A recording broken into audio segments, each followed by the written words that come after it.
Ta-da! Hello, hello, hello. Happy. Oh, wait. Because I'm still connecting before I celebrate. Oh, no. Oh, no. It happens. It happens. Dropped frames. Not again. Oh, wait. No, it's coming back a little bit. It's climbing. I don't know if anyone can see me. I'm worried. It's having trouble connecting.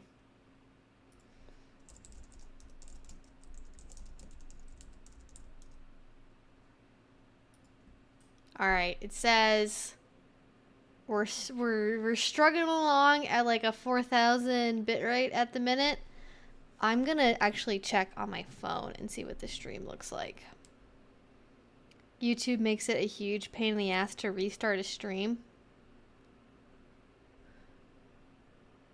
It looks okay. It looks okay. It looks like I'm at probably like 480p probably right now. I don't know. I am here. I am here struggling along with this is actually the first time this has happened since I relocated. So interesting to see how that has gone. Oh, this needs to be. Did I resize that by accident? Bandita is up there. I don't know if you guys can see her from this camera angle. I promise she's up there. She likes to make a bed on top of the pillow. I actually could probably. Is there anything? Do I have something I could prop the camera up on? Not really. Oh no, there she is. You just see. I'm talking about you, sweetie. Hi. Are we snuggled? We look snuggled. Yeah. Good girl. I love her so much. She's so good. Looking good from SoCal. Good. Thank you. Okay. I'm probably not gonna stress about it and like try to restart it unless there ends up being like really big. Oh, you have to be at 4K. Okay, interesting. Because my bitrate is like, it's saying that I have way lower bitrate than what I would normally like need to sustain 4K. So, okay, I'll take your word for it. I'm gonna try really briefly to find something I can prop the camera up on. Oh wait, no, actually, wait, I'm silly. I have an option.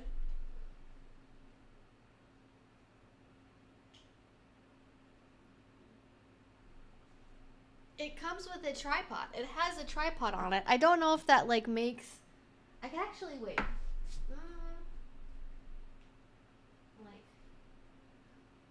oh, it's like not quite long enough for me to be able to do that. Unfortunately.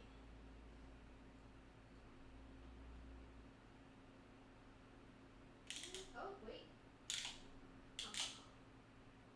Okay.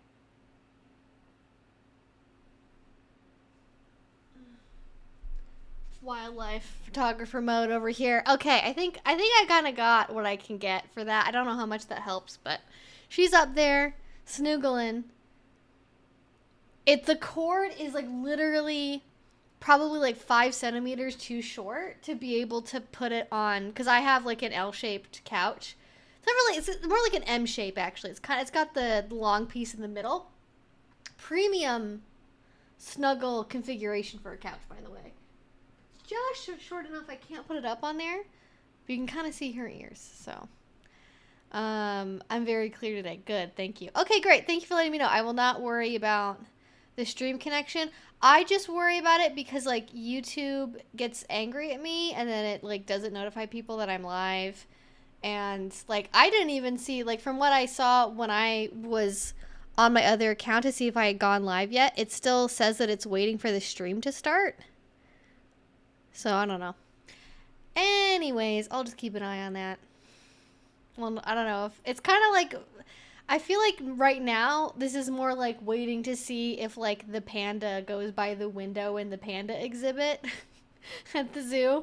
You know, like it's not necessarily like always visible, but that kind of makes the moments where you do see her more exciting. Anyways, how is everyone doing? Happy Friday. We are here in Portland, Oregon, being live, 6 o'clock, as we usually do here on Fridays. Now, just so you all know, always got to make sure to say this one. This is an 18 plus only stream because we talk about adult subjects like kink, BDSM, dating, relationships, etc. I don't really think it's a good idea to mix those topics with minors and adults being together in the same space. I think it's perfectly possible for somebody who is maybe like an older teenager, like 17 for example. You can know that you probably have kink interests. There's other places you can go online to learn from actual accredited professionals where it is appropriate to learn from them in an educational capacity. But just to keep everyone safe, we humbly request that minors not participate. Please also read the rules down below. They're not too egregious, I don't think. It's basically don't spam the chat, listen to the mods, listen to me, be nice, and don't ask medical questions. Because if you ask me, should I be worried about this bruise? Should I go to the doctor? I'm going to be like, I don't know, but if you think you should, you probably should. That's going to be it's going to be the long and short end of it. Mental health stuff as well. I'm not going to be able to tell you if like you're able to do BDSM or it's safe or anything like that. I do sometimes reference skills that I have learned in therapy and from therapeutic modalities or techniques like mindfulness or meditation that I think are helpful. However, that is not to be taken as a replacement for therapy or saying you should do that instead of therapy or that I am in any way a mental health expert. It is simply my knowledge that I've learned in a friendly way, in the same way that I would talk to a friend and they were like, hey, I'm struggling with this. How do I cope with this thing? I'd be like, I don't know, but here's a here's a cool skill that I learned. Maybe you can try that. That's all you should take it as. And that's basically what you need to know. Other than that, I basically focus this chat around a little Q&A. So you guys come in, you ask questions, we answer them. We also have a really wonderful little community here, and we all hang out together on Friday nights, and we share our thoughts and opinions about various questions as they come up. So if there is something that I don't feel like I can answer, chances are there's somebody in the chat who knows about it. So we do some crowdsourcing here as well, which is really fun.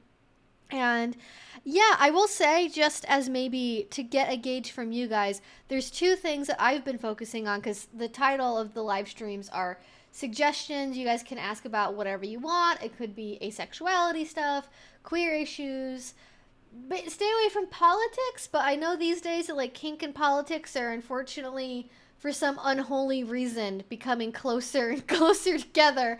But you can ask about whatever you want: relationships, dating apps, online stuff, pop culture news, kink stuff, BDSM, polyamory, any of that's all fair game. Basically, if I don't want to answer it, I won't answer it. So feel free to, give yourself the chance. Go for it if you think I might answer it. And also you can say super chat if you want to have your question highlighted. It'll show up on camera. It'll read it out loud. And that's a good way to make sure that your question is answered ASAP as opposed to in order. But the thing I wanted to bring up is something I remember Kat Black doing, although I don't think she's done this in a long time. I remember Kat Black doing call-in shows. And I was thinking, I'm working on like a lot of stuff on the back end that I'm hopefully at some point before the summer gonna do a big overhaul of like stream stuff, YouTube stuff, like new graphics. I am getting someone to make a Jeopardy-like theme that I can play during the stream when I'm looking for questions. So that's going to be exciting, getting music made, graphics, everything like that, putting together a website. And one thing that I'm doing as a part of that is I was like, well, I know that people like, I like have a Google Voice number that I've had for forever that I never use for anything. I'm like, well, could I use that for like actual call-in stuff?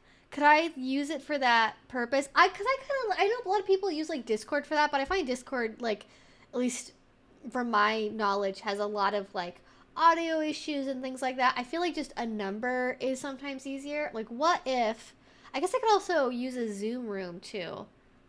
I don't know, that feels more problematic. I thought I was going to sneeze. Okay. Warning. Unless you have a sneeze fetish, I suppose, in which case that was free. You got that as a freebie. The sun has come out. which once again means that my allergy, like, it's so, this spring is like nutso. This is unlike any other year that and maybe it's because I'm like so close to so many flowering trees, I don't know, but this year, like, as soon as it gets sunny, my allergies skyrocket. As soon as it quiets down and it's like rainy and overcast for a day, it's like back to normal and I don't have to take any allergy meds. It is wild. I really hope this doesn't last for the whole summer because it's really annoying to like sneeze and like not have clear nasal passages. But anyways, the point is, I wanted to ask you all how you felt about like doing call-in shows. I like doing the text-based stuff and like the voice-to-text because I think people largely feel more comfortable having the opportunity to like type something out and not have it associated with like their actual voice or something else. But I also think it's sometimes fun to have more of a back and forth of like getting to go more in detail. Not in like the whole show ends up being about like one person for half an hour, but just like maybe to have like a voicemail thing or something. I don't know. I'm kind of like toying around with that idea. I don't know how other creators do that. If it's just like a voicemail inbox, if it's you can call in live during the show and have things answered. I'm not sure how other people handle it, but I feel like it could be fun. I feel like it could be an interesting new way of doing things. I don't know if it's like, I feel like I don't want to like necessarily give everyone my phone number. Maybe I could tie it to like a super chat thing where it's like, oh, if you super chat this much money, you'll get like the Google Voice, you get like a link to like the Google Voice thing where you can like send in a message. I don't know. That's like something to look into. I'm old and I love it. I normally only have fall allergies. I've never had allergies in the fall. I don't, like, knock on wood. I don't want that to happen. But I have to take Zyrtec and Advil every day for the past 3 weeks. Oh, I'm so sorry. I'll miss the current graphics. I'm hoping for something that is at least similar to the current graphics, like inspired by it. I don't want to like, I want it to be like a fun thing when it comes out, but I'm doing stuff that's going to be at least like inspired, but be maybe like a better version of the current graphics.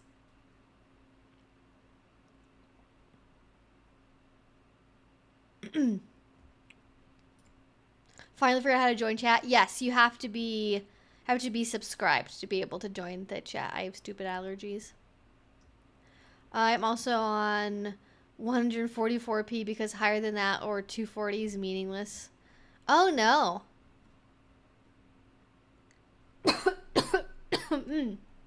Oh goodness.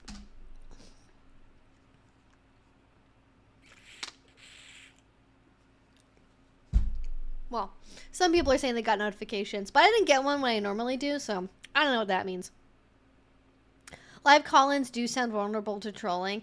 I feel like normally we have like a small enough group here to where it wouldn't be a huge problem. I think that's also maybe the benefit. I mean, people troll with super chats kind of anyways, so basically any form of public interaction is going to be vulnerable. Oh, 100, okay, yeah. There was a digit missing. Okay. Pac-Man is a political one that does a column with a number. Oh yeah, you're right. I haven't watched Pac-Man in a long time. Yeah, no worries. Have a great night. Thanks for stopping by.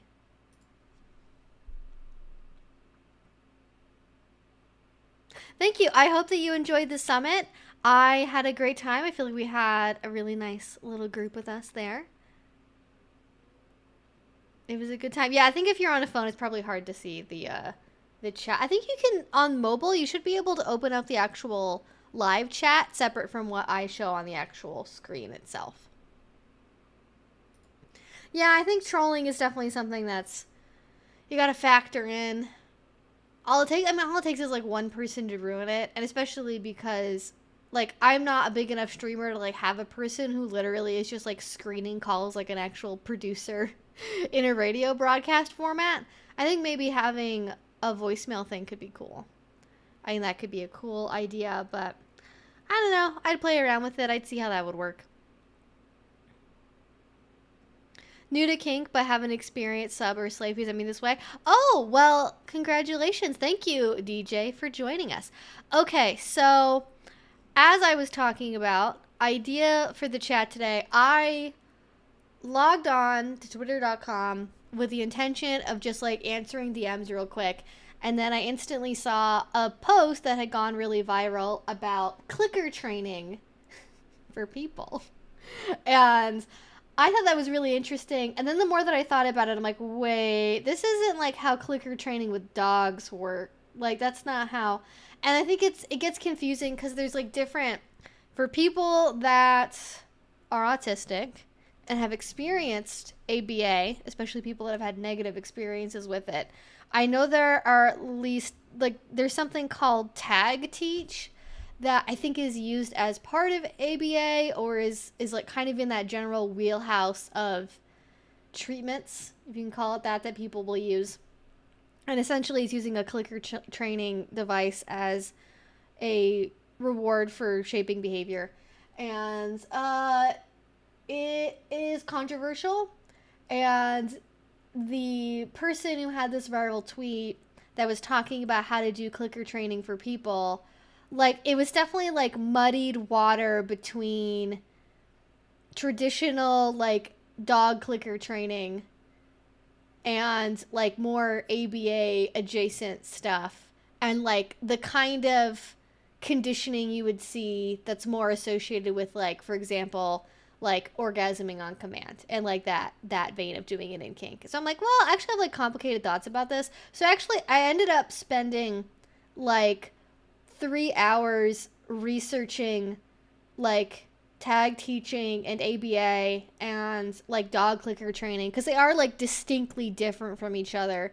Notably with like animals, if you're training animals, if you're clicking, you need to always have the click go with a reward. Like you can use a cue and then not reward after the cue is obeyed. But if you start messing with like the clicker to reward outcome, that's going to very quickly extinguish the ability of the clicker to be able to do what you want it to do, which is mark correct behavior and like correct instinct to doing wanted behavior, essentially. I'm probably explaining this like fairly badly. This is also what happens when you have 19-year-olds with like 1/4 of a psychology undergrad degree talking about like behavioral conditioning, because you know, it's complicated. Humans are complicated, and I'm gonna do my research about it, but I want to eventually make a video on like clicker training for people, and like, because I think there's like, if you want to do like dog animal clicker training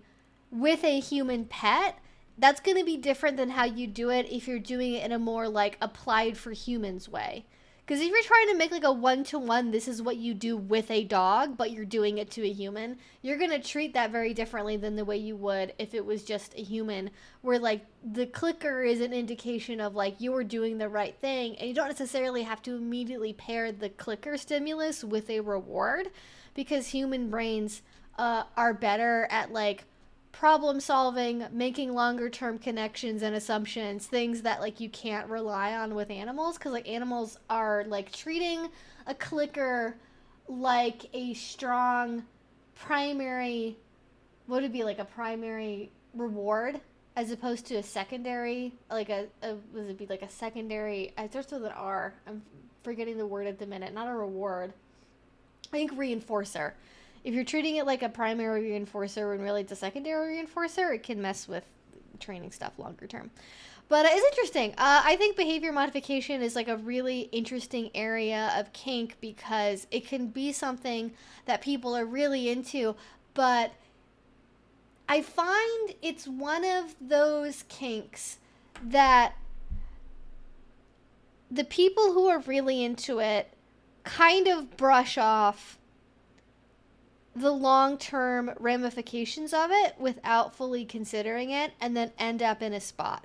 To the point where I've heard stories about it where I'm like not even sure how real it is, because it almost sounds like a fantasy in and of itself, which is a perennial problem in kink. You have people that tell these really wild stories about something they did or happened to them, and either you take it at face value and you believe it, or it's somebody who's like spinning a tale because it's part of a fantasy that they have to like, you know, have this particular narrative happening. And with behavior modification, the risk you run, especially if you're getting into things that are really, really highly rewarding, like orgasm, for example, um, you can create issues with like being able to like orgasm independent of a partner, which can be a really big issue with like polyamory, or if you break up or something happens to your partner or whatever, right? You can end up like it theoretically it should be relatively easy to extinguish if you make the former stimuli like meaningless and like stop rewarding it, and like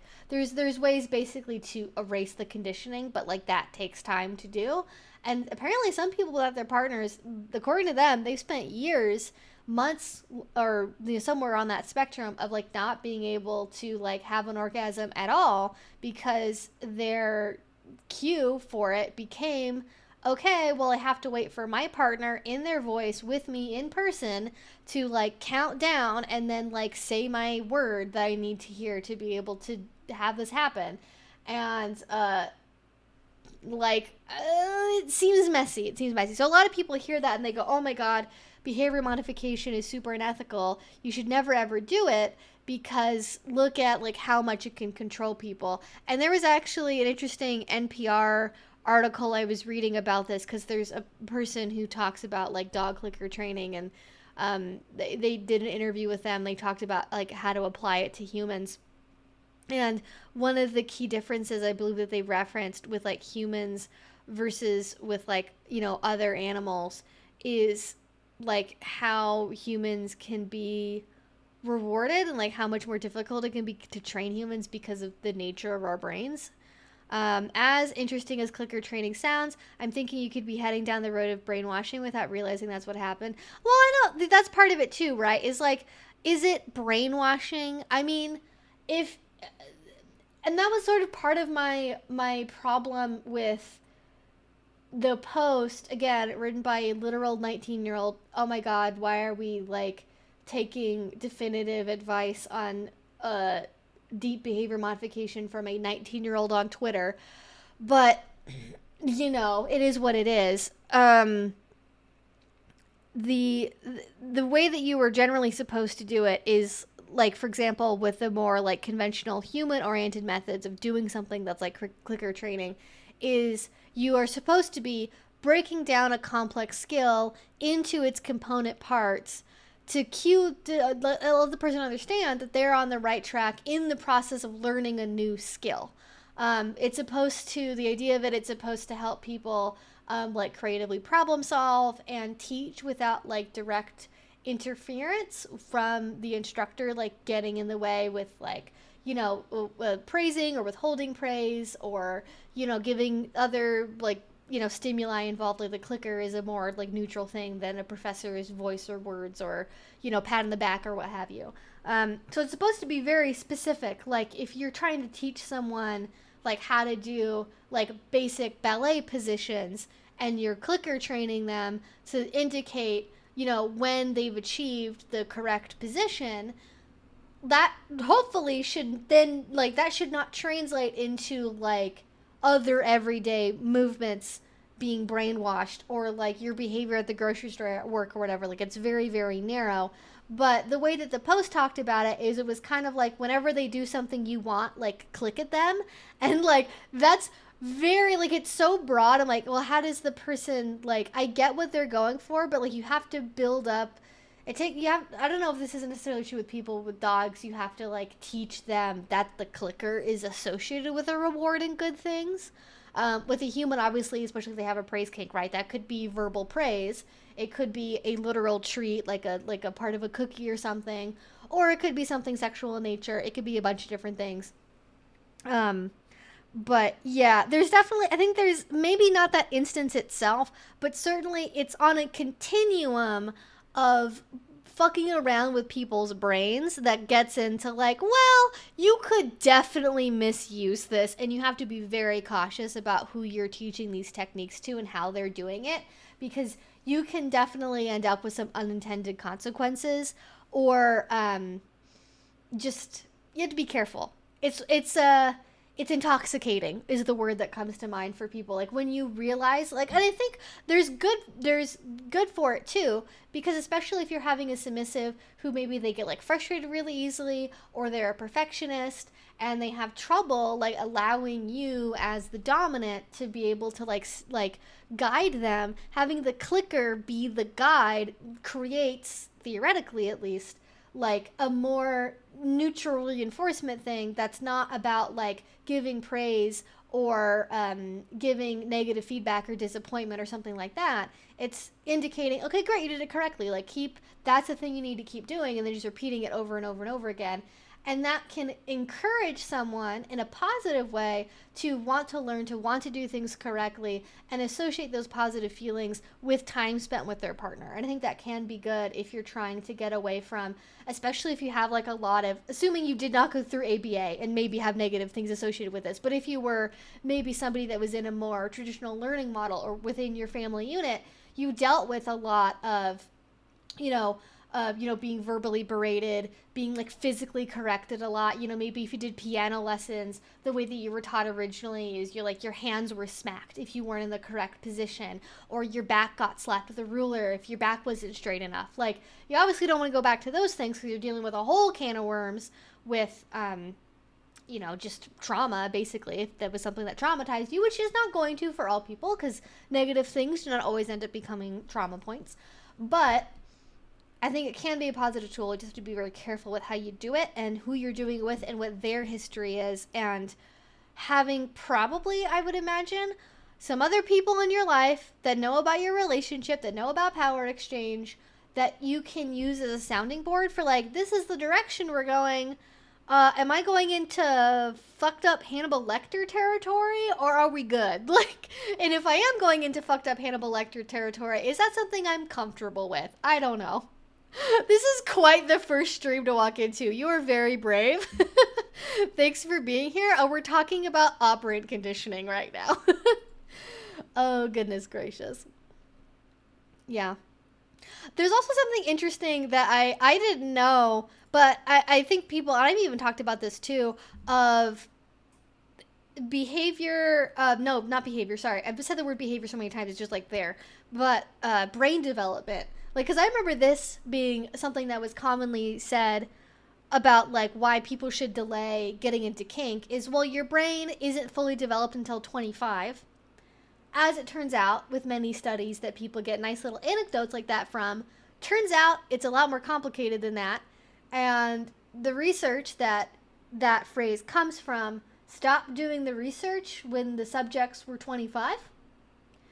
If you know anything about neuroplasticity and like basic brain stuff because you took AP psychology when you were in high school, or you took in a psych credit course, in college for undergrad as part of your gen ed requirements, anything like that, you've probably like heard of the concept of neuroplasticity. And we're always learning throughout our whole lives. So this idea that like your brain stops developing at 25 isn't like, on that basis, is like not correct, because we're always learning new things. That's like why we're able to develop new habits, is because our brains are able to change. Like, imagine like how fucked up that would be if your brain was like set in stone at 25, and like whatever habits you have, whatever addictions you have, whatever mental associations, trauma, whatever your pathways are, that's just how they are and your brain's done. I think usually what people mean by that, though, is less like your brain stops changing and more like it stops growing and reaches its like mature state in the same way that like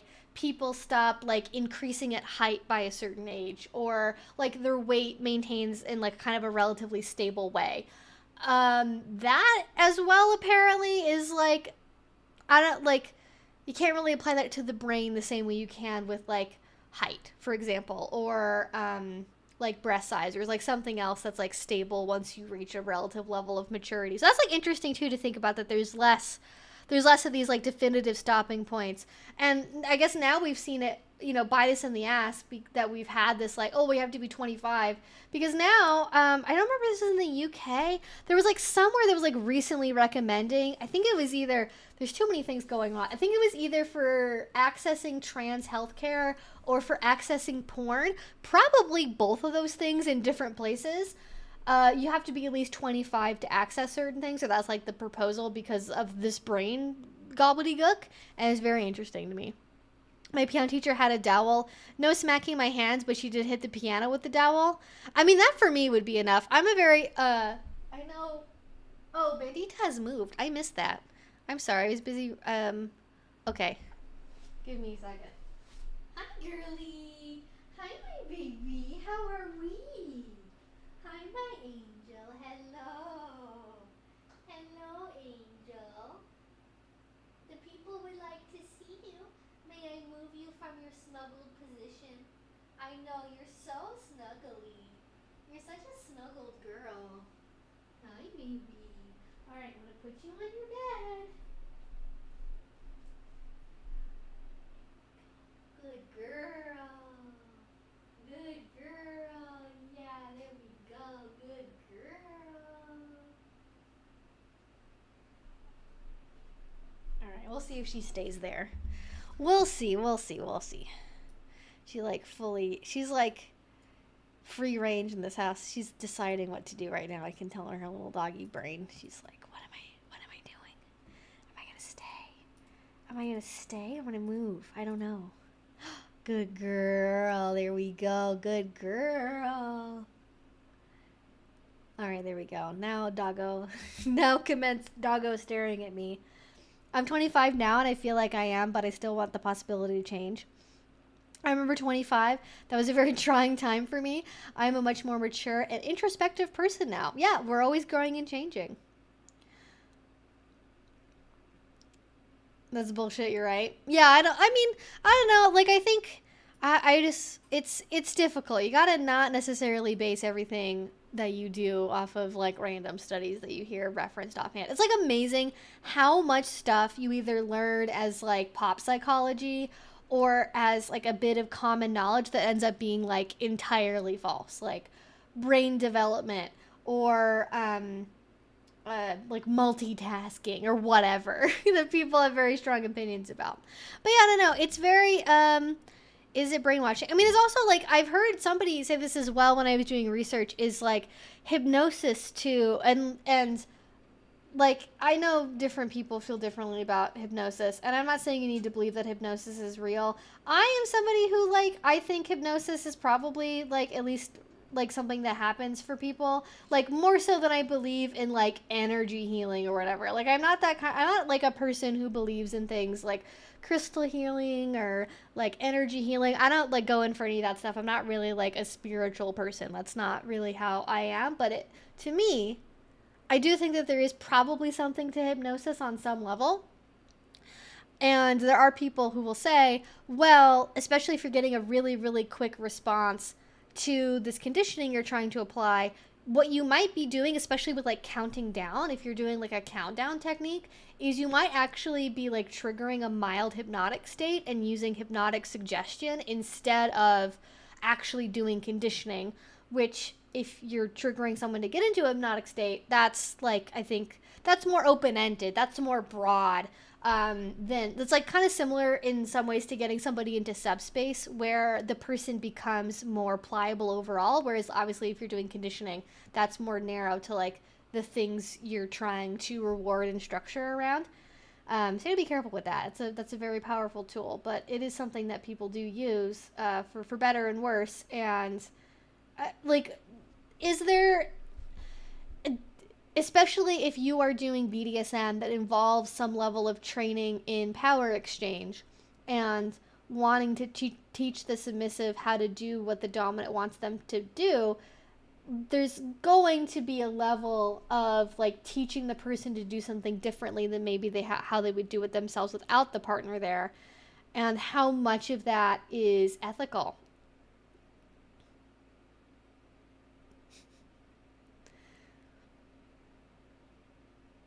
Well, when I was in school, it was that. Oh wait, I just.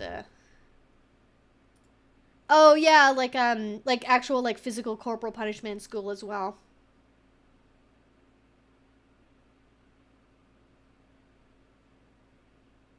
I do have a way. If you want to talk one-on-one, I do offer like consultations and phone calls It's on my second Patreon, conveniently named Evie Lupine 2. I'm in the middle of like revamping how I do pretty much everything top to bottom.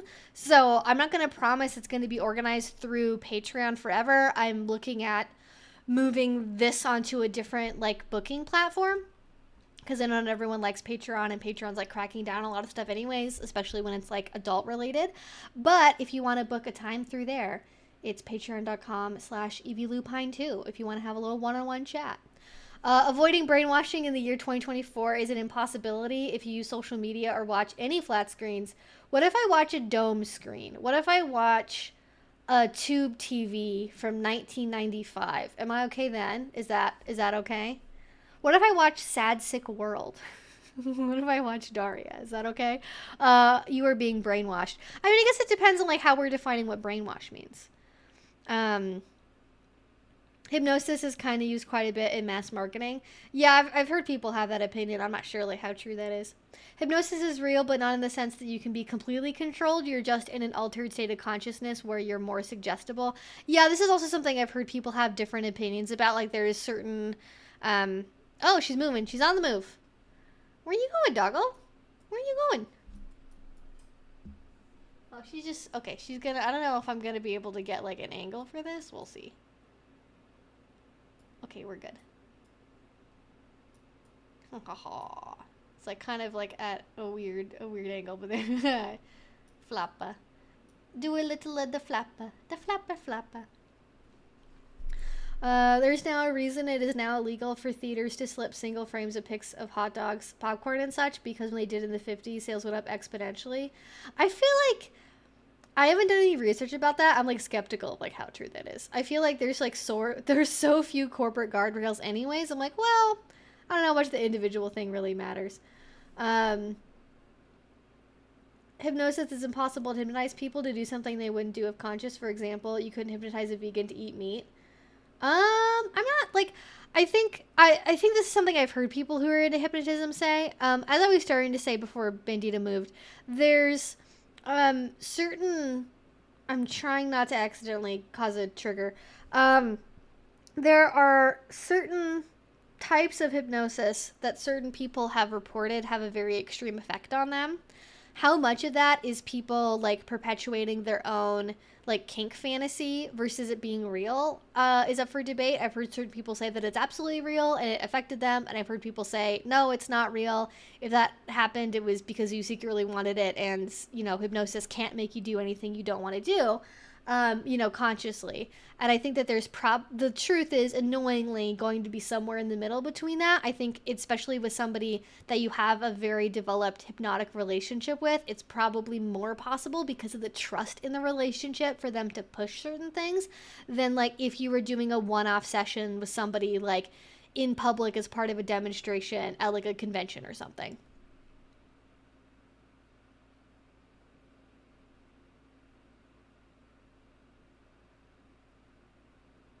I mean, that's not you being mean.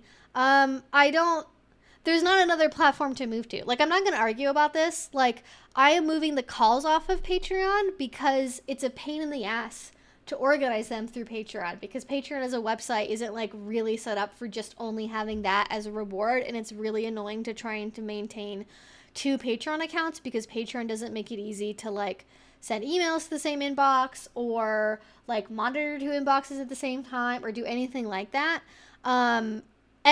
You can tell me whatever you want about Patreon, but there's not anything that's magically different about literally any other platform, whether it's YouTube, whether it's TikTok, whether it's OnlyFans, whether it's, you know, Patreon or Kickstarter or anything. All of them are facing the same issues because the problem is not the website, it is the payment processors. I'm going to set a boundary, and we're not going to talk about this. So we're not going to have this be a conversation at all during the stream. I don't need people that are not online content creators to tell me what I should be doing for what platforms I should be using or how to monetize my stuff or I told you so stuff. Like, yeah, okay, the reason why I'm going to be moving it off of Patreon is like same with YouTube, a thing that I have always known, which is it's likely that at some point, now what, my 8 years of being on YouTube as a platform, it is likely that either YouTube as a platform or any of these platforms will either A, no longer be around, B, they will not be very popular and some other website will be the new hot thing, or C, there will be some kind of crackdown or some kind of monetization policy change that makes being on these websites as a full-time creator very difficult. I've always understood that. I have always known that. Again, the problem is there's not other websites that really offer a good viable alternative.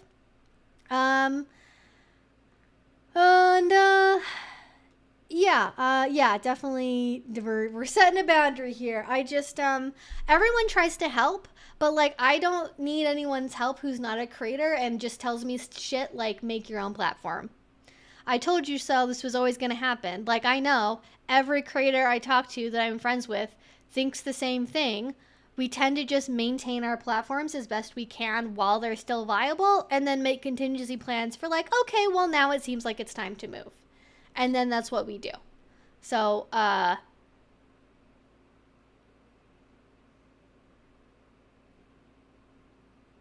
you do you, sister? Yeah, thank you. I mean, like, I have a plan, and I don't really need anyone to, like, button and be like, I don't want to be mean, but I told you so.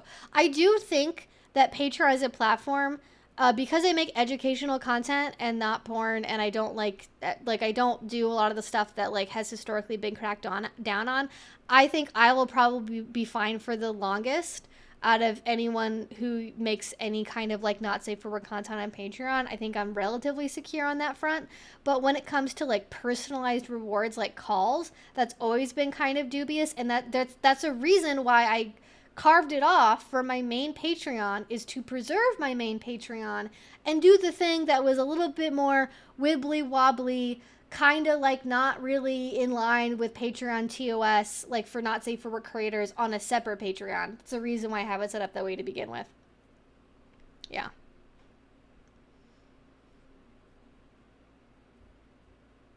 I don't even know how there could be another adpocalypse, honestly, at this point. Yeah, fair enough. I'm trying to argue there are platforms that would be... nothing's a permanent option. Nothing is a permanent option. Everyone was like, oh, go to OnlyFans. It'll be great. You can do whatever you want on there. That's absolutely not fucking true. There is no platform that is permanent. There is no platform that will always allow adult content, because how much that is allowable is, get this into your heads, not dependent on the individual platforms, but on credit card processors, the general political winds that we are going through, and state by state laws. Like, for example, I don't know, Texas banning, or whatever state, banning access to like adult material online without some kind of like age verification, or the EU doing that too, for that matter. So that there's never going to be a solution. However, I'm going to go with the platform that, like, in a very assessed way, is going to offer the most amount of features, the best benefit to users, the easiest use for me as a creator, and, like, relatively speaking, the best longevity and or like the best return on investing my time, which I have long considered Patreon to be more so than Subscribestar, any of the other options that I know are out there. It's a calculated thing. How long does it take me to groom my dog? I brush her for as long as she wants to be brushed. 5 minutes, 20 minutes. Kind of whenever she wants to, because she loves being groomed. And then I take her to a groomer to get her hair cut, like, once every other month or so. In Texas, me in my state of Arkansas. Yep, exactly. So anyways, I'm coming up with other stuff. I don't want to talk about it. It's frustrating and it's annoying, and, like, I don't know, how would anyone feel if, like,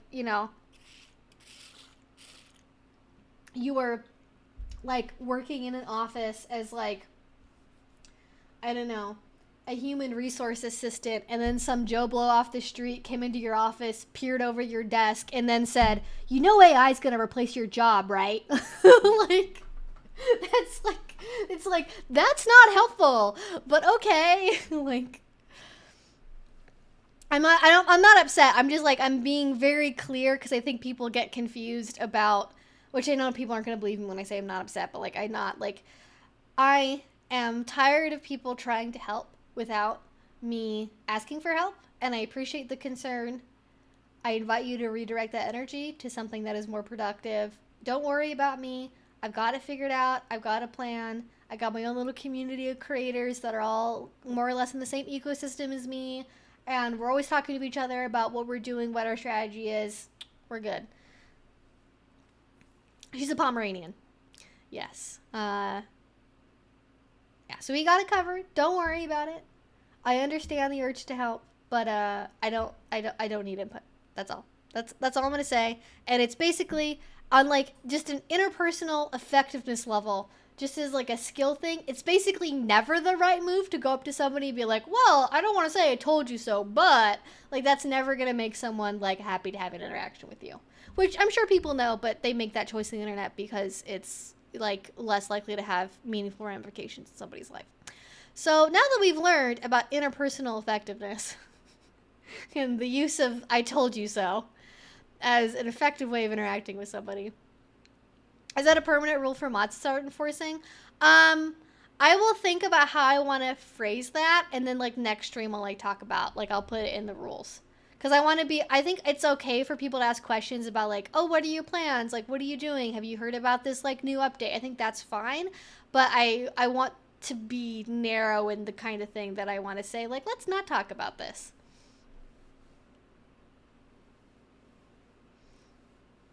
Hello from Australia. It's been a while since I caught your stream. It seems like you've relocated. How's the new place? Everything is going great. We're very snuggly. We're very cozy, as you can tell by Bandita. I am mostly struggling with allergies really badly right now. I can actually feel it in my ears as I'm talking. The inner, like the tube in my ear is like getting itchy because my my allergy medication is wearing off. I thought she was a husky.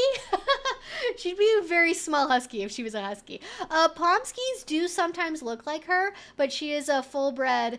She's AKC registered, has a name, everything like that. What is her full? This isn't like a thing I'd be concerned about, I guess. Her full AKC name is I think it's Princess Lupe's Bandit Silver Star is her name. Not a relation to me, even though my name is Evie Lupine. It is a complete fluke that her original breeder went by the name Princess Lupe. Princess Lupe's Bandit Silver Star is her full AKC name. It's adorable. I love her so much. She's an Alaska girly. If you didn't know, she's a. I don't think I've ever had anyone come in the chat and be like, "I'm from Alaska." Missed opportunity. Does people not do kink in Alaska? What's up? maybe having to survive the outdoors is like enough kink for people.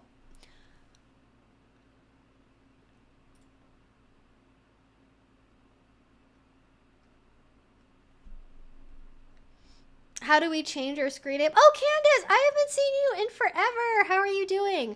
I think if you want to change your name, you have to do that through your account settings. So if you're on a web browser, you click the upper right where you see your picture, and then I think you can go to, I don't know actually what it says if you're like not a creator, and I don't know, I think you have to go to Google account or like settings, and it probably should be somewhere in there, and you can change your name. I don't think you can change it based on what chat you're in.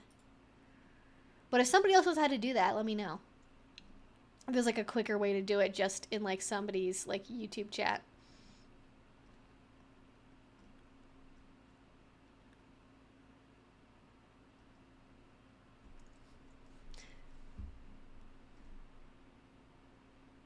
Is it ethical to change behaviors without a conversation about it beforehand?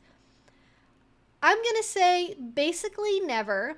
The one case in which it would be okay to do that without an explicit conversation beforehand for that particular thing is if you had a general conversation about like, I'm the dom, you're my sub, do you like behavior modification? Yes, it's a heck yes, awesome, great. Okay, I have some ideas about habits we could change to improve your life. How do you want to handle that? Oh, you just want me to do it if it seems like I should step in? Do you want me to have a conversation with you about it beforehand? No? Okay, great. I guess we'll just start doing it then. Like, you have to have some kind of setup originally to be like, from this point onward, then you can always change your mind. Now I can start to change behavior within certain parameters or time frames or areas, however you want to set it up. And I think that's probably the only way that you can really do it. The other thing, and this is, I don't love this, I have heard people say that, like, technically, like, and this is probably something that somebody who's an actual therapist would maybe know how to, like, handle more delicately. The way that I've seen it described is people will say, well, when you set boundaries with people, that is a form of manipulation, because what you're doing is you're setting up parameters that people have to follow to be able to interact with you or do whatever specific thing with you. And so that's changing their behavior, maybe without their permission. But, like, it's an opt-in thing. Like, if you don't want to have to do the thing to be able to interact with the person in the way they've specified, you can also just, like, not interact with that person or not continue that relationship, or maybe modify the way you engage in that relationship or whatever it is. And I think that that's, like, boundary setting versus manipulation. The big key difference is boundary setting is about your behavior, right, and what you're going to do. So typically that means something like, okay,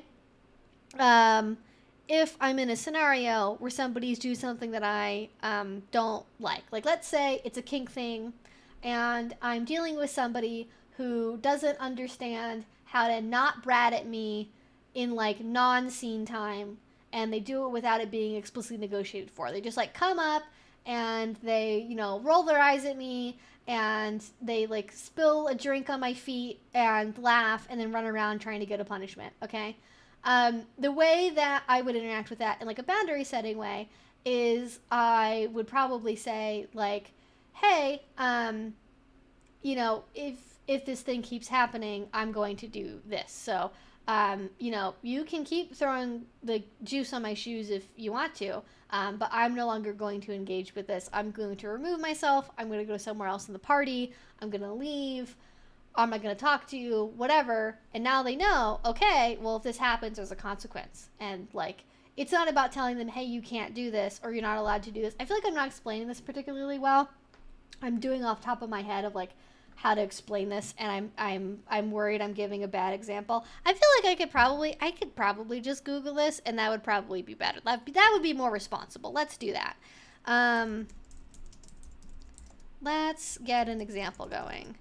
Imagine the Jeopardy theme song is happening as I am typing this.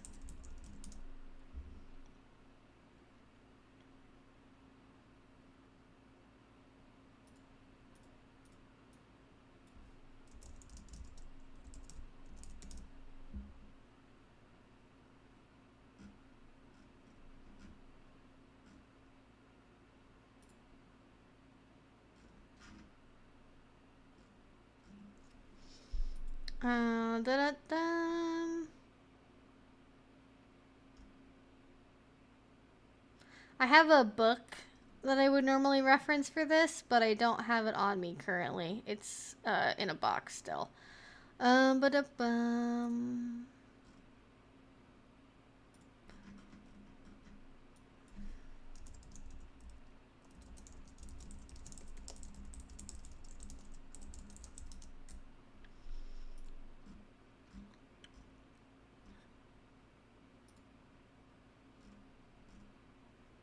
Why is every article that I'm clicking on just, like, the worst shit ever? Like, talk about everything being flooded with AI crap. Okay, here we go. I think I found one that's, like, what I remember.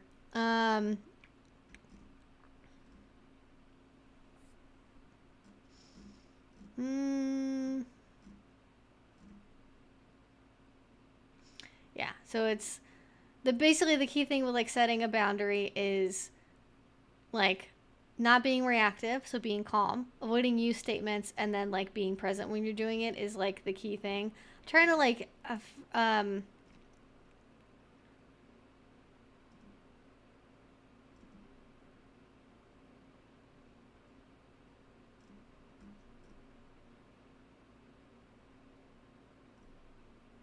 so going back to the Brad example, here's, like, maybe a better way of phrasing it would be, okay, the brat's coming up to you, they're rolling their eyes, they're doing this, that, and the other to get attention, and you want to engage in that, you could say, like,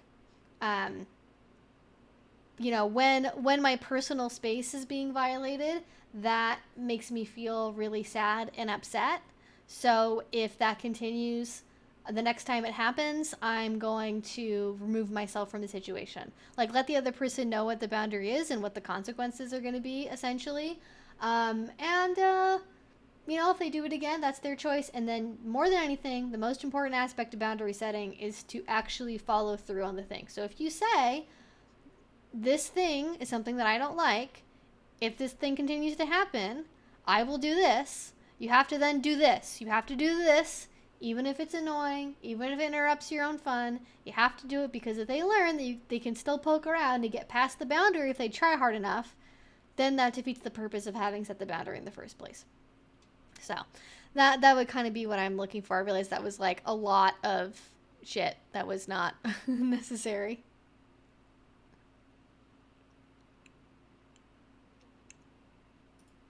So, boundary setting. I've heard people like be like, well, how is this not manipulation?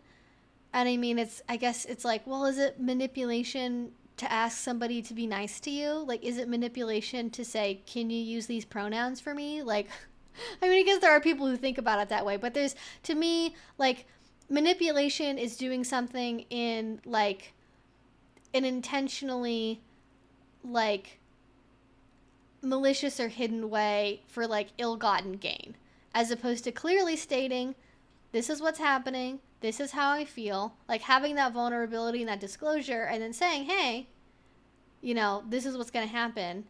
It's not about changing the other person. I feel like manipulation is about, like, changing the other person, whereas, like, boundary setting is, like, asking the other person to, like, reflect on their own behavior and decide whether or not it's worth it for them to continue doing it, as opposed to, like, you know, doing something more insidious. And, like, I think that's, to me, what manipulation is about, is that insidiousness and that, the covertness of it, and not being upfront and being direct. Whereas, like, boundary setting gives the person an opportunity to use their big smart brain to be like, is it worth it for me to do this thing with this person? Or could I change and have a better outcome? And then they choose for themselves whether or not they want to continue with that behavior. So, yeah. Yes. I mean, she's currently, like, basically right on top of the camera, so she's definitely a lot bigger than she normally would be. If people get mad at you for setting a boundary, it's probably because they directly benefit from you not having the boundary. Exactly. Exactly. People that have very negative, strong opinions about boundaries are generally not the best people to be around. Definitely very pushy, for sure. People that are pushy. Which can definitely happen with people that are brats that don't get what it means to be a consensual brat. Yeah. Directly expressing your boundaries is not manipulation. Manipulation is about controlling the other person. Yes. Yeah, I mean, I guess I'm just basing this off of, like, personal experience I've had with people that are like, well, but what are boundaries versus manipulation? And, like, not necessarily knowing how to fully address it, because there are people that for some reason have it in their minds that like, boundaries are like also a form of controlling the other person, but, like, with extra steps. When it's like, control is about, like, I think that there's, like, a power difference there. Like, control is, like, forcing someone to do a certain thing, whereas boundary setting is giving a person a choice about what they do with their behavior or not. And they can choose to act in whatever the way that they want, but they have to be willing to accept what that means for not maybe being able to get other things they want as a result of that. Anyone that has a problem with a boundary you set is saying they don't want to be with you anymore. If you don't like my boundary, you don't want to be with me. Yeah. And, like, there are people who will, like, misuse boundary language. There are people, unfortunately, because this is common with therapy terminology, there are people that will adopt it that maybe are not the healthiest people, that are maybe naturally, even subconsciously, manipulative, or just negative people that have certain maladaptive behaviors ingrained in them, that will use this language as a way to try and control other people and have, like, justification for doing so, right? The classic example is, like, you know, if you have a narcissistic parent and they're like, it's a boundary for me for you to come home for Thanksgiving. even though I haven't seen you in 2 years, and every single time we talk, I degrade you and belittle you for your life choices. Like, you have to do this because if you don't do it, you're violating a boundary. Like, that would be an example of trying to manipulate someone in the guise of using boundary language, but you're not really actually setting a boundary. Yeah. Manipulation is you changing their behavior. Boundary setting is letting them change their behavior. Yes, exactly. That's kind of what I was getting to, but that's a really concise way of saying it. Speaking of boundaries, I need ideas for engaging in our power exchange, rituals, protocol, etc., amidst our teenage children without embarrassing them or violating their boundaries. If you have not watched the Loving BDSM podcast or seen their live streams, I highly recommend checking them out because they are in that exact stage of life as you are, where they have power exchange and they have teenagers, and figure out how to navigate that can definitely be interesting. I mean, especially these days online, you just get so much more exposed to things more early. Like, I watched the recent Quentin Reviews video on Dan Schneider. I think it's Schneider. I want to say Snyder, but that's the that's the other guy. I think it's Schneider. He talks a little bit in that video about how, like, these days there's a lot more like ubiquitous exposure to like the concept of kink and like fetish stuff online. So something that maybe in the 90s would have read as like fairly innocent and just kind of funny because like bodies are funny, or like gross out humor is funny, now gets reinterpreted as being like a fetishistic thing because people are sort of primed to look for that because of the condition of the modern internet. I think that can happen, you know, when you're having teenagers these days that maybe like know more than you would have known at that age because there's just more on the internet. It can be harder to hide things from people in the same way that it's now harder to hide what a collar is, or an infinity collar, or the polyamory like heart with the infinity symbol. Like, more people just know what that is because it's more commonly talked about. But yeah, John Brownstone and Kayla are great people. I've actually interviewed them. Actually, I do have an interview with them on my channel that's like fairly recent, within the last like 2 years, where we talked a little bit about this as well. And I think the advice that they would probably give would be like keeping things like discreet, or focusing on times when you can do things that are private. I don't know what your living situation is, if you have any time at home when your kids aren't around, or if they're old enough, like, I don't know if they're like 14 or 17, I don't know where they are in that age bracket. If there are times you can go out and like have a date night without having to hire a babysitter, if you feel comfortable doing that or not. I would imagine it would probably have to be mostly an after bedtime in the bedroom, or like somewhere in your adult space in the morning, right? I think of things like maybe like having a meditation and a mantra. Like, I don't know, you know, like the mom, the mom from not Parent Trap, the one where they switch bodies. There's Lindsay Lohan in it. Whatever that, people are gonna tell me what it is instantly. But like, they're like, you know, you can have a meditation in the morning, and like, no one's going to know what you're actually saying in your head. You could be having a mantra that says, like, how much you love worshiping your dom's cock. But, like, because you're thinking it, no one's going to know what it is. And you can just keep that inside, and you can have that be a mantra you say. But to anyone else from the outside, it looks identical to doing the usual, you know, meditation or mindfulness practice you maybe would be engaging in if you're like, oh, my New Year's resolution this year is to do 5 minutes of meditation every day because I've heard it's really good for relieving stress. And like, it's also really good for relieving stress, but you're also thinking about how much you love your partner's cock. So like, dual purpose. I guess that would be like the kind of thing I would go towards. Or anything involving like picking out clothing, you know, laying out stuff for getting ready the next day, right? Picking out underwear, you know, packing a work bag, packing a lunch, you know, preparing coffee in the morning, anything that goes along with stuff that you can do at certain times a day, or maybe your children aren't up yet, or that you have like private time to be able to do in your own space if you happen to have a living arrangement where, oh, Freaky Friday, thank you. I was like, I just kept thinking switching, and I was like, it doesn't have the words, there's no switch in it. What is it? I don't know why I couldn't think of that. Oh, I know why. It's because I have a COVID brain issue. That's why. It's because I got COVID brain issues. That is pretty much always the reason why something is happening. Wanted to say I really appreciate your videos. Haven't been in many relationships before and had never tried BDSM. My partner hadn't done much either. Your vids have been helpful in starting DS and bondage, etc. You're so welcome. Congratulations. And that's amazing you're exploring. Thank you for stopping by. Yeah, it was Freaky Friday. Yeah, so I guess the point is kind of keeping things like more private, more locked down.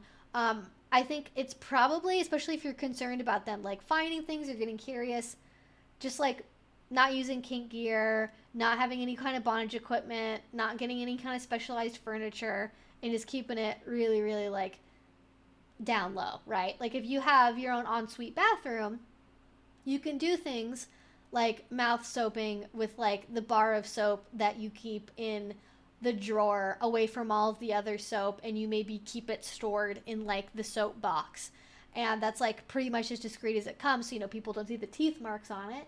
By the way, be careful about biting too hard into the mouth soap, FYI. But you can do things like that where it's like it's subtle, there's not any kind of additional instrumentation happening. Also things that you can do that you can keep, like maybe like, I don't know if your teenagers drive or if they drive, whose car they use, but like you can do things like maybe you have like a daily journal or a notepad. If you're worried about people snooping, you can keep it in your car, and like a locked glove box is probably going to be less likely to be looked through compared to like the drawer of a dresser if some teenager is looking for like money for something, or like a key to open the liquor cabinet or whatever. I don't know what teenagers get up to. I was very boring. I never tried to do anything when I was a teenager. But yeah, you can always keep something if you have like a safe place to store it. That's probably what I would do. Lots of options for sure. Lots of options out there.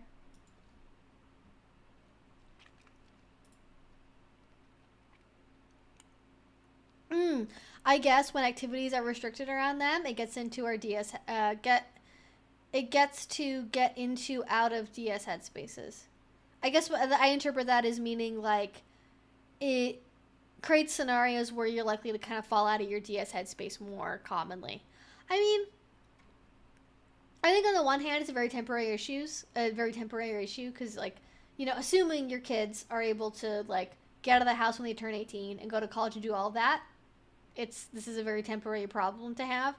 And part of me is like, well, I don't know, maybe, I don't know, like how parents feel about that, if they would rather focus on like enjoying the last years of their babies being in the nest, or if they'd rather focus on developing their DS before being empty nesters. I don't know what the average priority level is for each one of those things. I think usually for that, people go into code words or code phrases, honey, dear, sweetheart, etc. Like, just, don't overdo it. Don't start like, if you start going like, hey honey, ooh, and then like, if you're too flirty with it and you have like too big of a reaction to it, that's gonna key them into like, ooh, something's different or weird about this. I should like, you don't want to give them reason to suspect anything is happening. But definitely keywords and key phrases can be really helpful, if not even just being around your kids, but like around vanilla family members.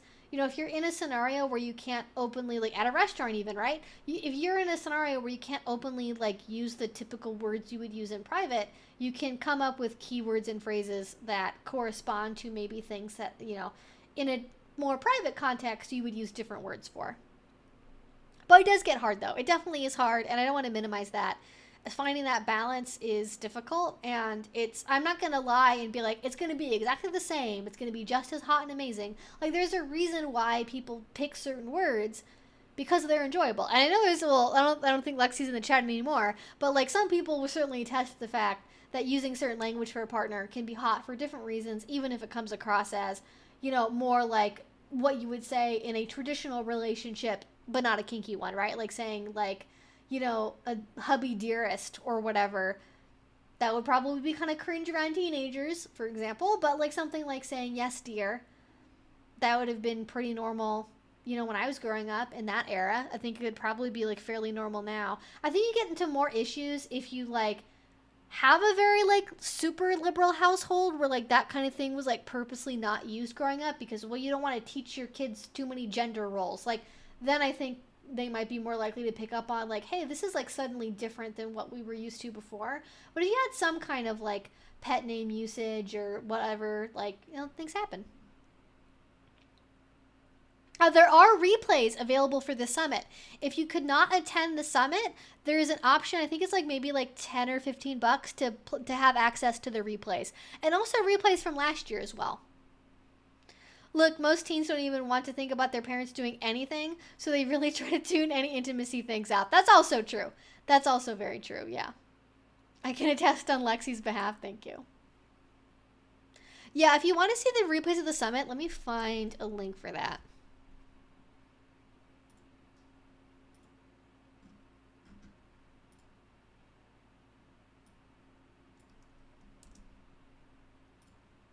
So many links today.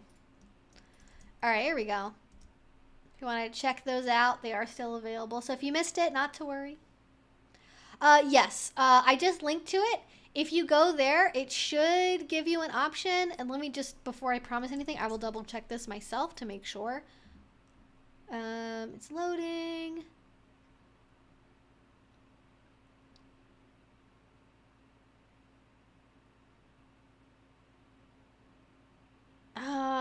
Okay. Part of the website says April 14th and part of it says April 17th. I'm going to email Alessandra about that and ask her which one is which.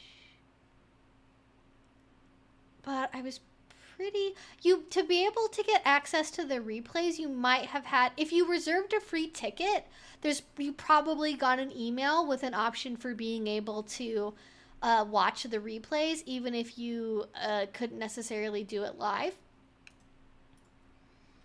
But there is an option to at least get like the full bundle of all of the recorded classes, and then also things like a free month a free month of like the Dutchy.com, different BDSM contracts.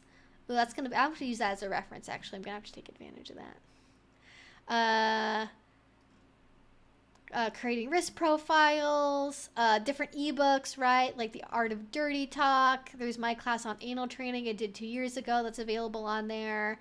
There are different ebooks on there. There's like 2 things for dirty talking, which is really interesting. There's like a lot of people love dirty talking, apparently. I don't know. That's the thing that people are into, I suppose. Anyways, if you want to check it out, that is the way to do that. And there's tons of stuff in there. Lots of great classes. Midori did something. I did something. Let's see, who else? Sunny Megatron, Justine Cross, Luna Matatas, the Dutchy, which is like a really good, it's like one of the main rope bondage places I recommend to people a lot if you're like wondering how to access certain things.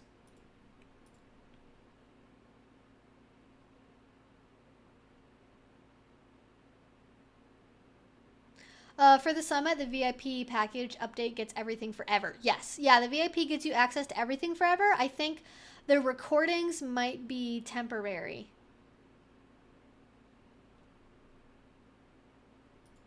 All right, let's get back to some more questions. And reminder, if you want to make sure that I see your question right away and answer it immediately, the best way to do that is with a super chat.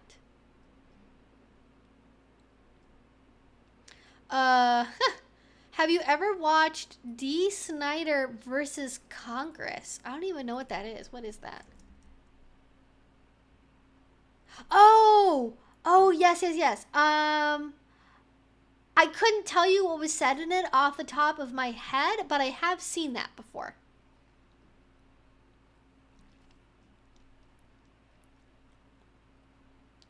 Ethics of behavior modification.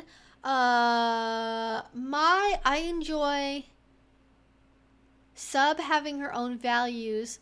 Still wouldn't want to be like the scene in Coming to America, like the movie, where she answers every question with whatever you like. Oh, yes. I've heard people reference that before. Yes. I think and that's sort of the point, I think, of some of the more modern versions of this is to encourage people to find their own answers and to do their own exploring and learning, and not just like, whatever you want, master, do whatever you want to me, I'm yours, I have no limits, yada yada. Like, do some people want to get to that state? Sure. Is that like sustainable long term for most people? Not really. It's not a thing that is generally conducive to most relationships in the long term. But yes. There's not, certainly there is a way to do behavior modification without you turning your sub into the, like, yes, dear, whatever you want, dear, whatever you say, dear, like, kind of thing.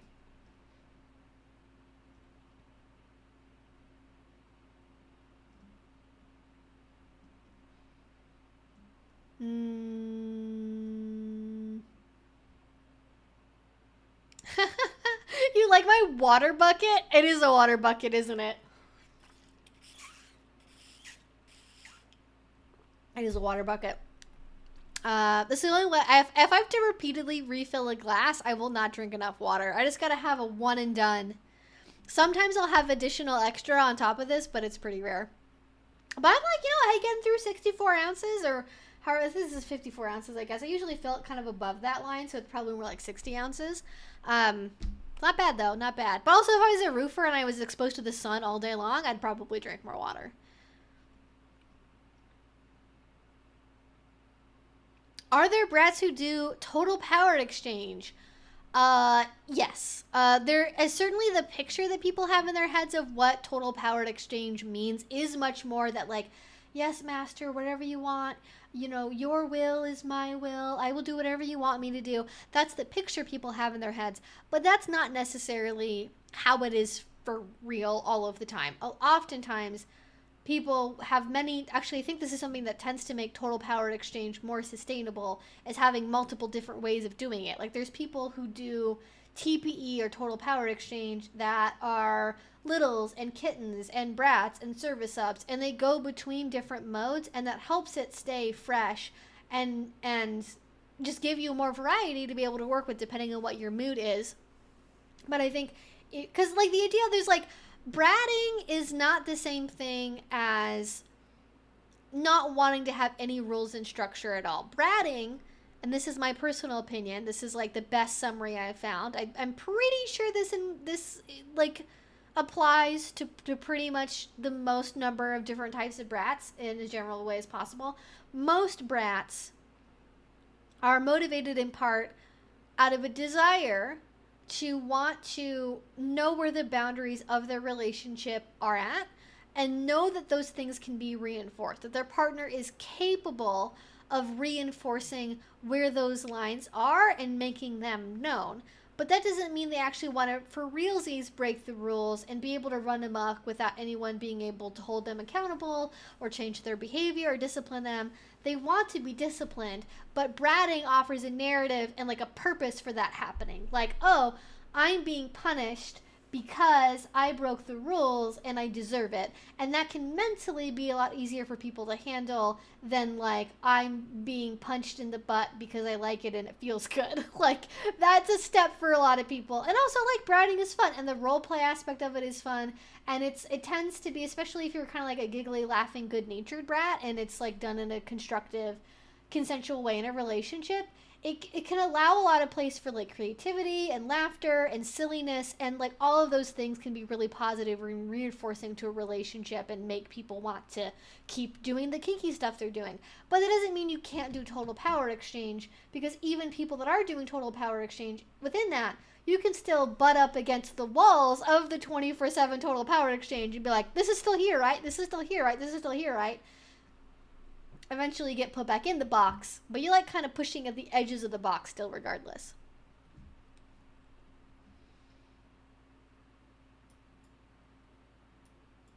I know, look at her little toe beans. Ridiculous. Look at this. Look at these toe beans. My god. Perfect. You can't even like, you just like basically don't see her face ever on stream. It's like so funny. Oh, that would be 60 ounces would be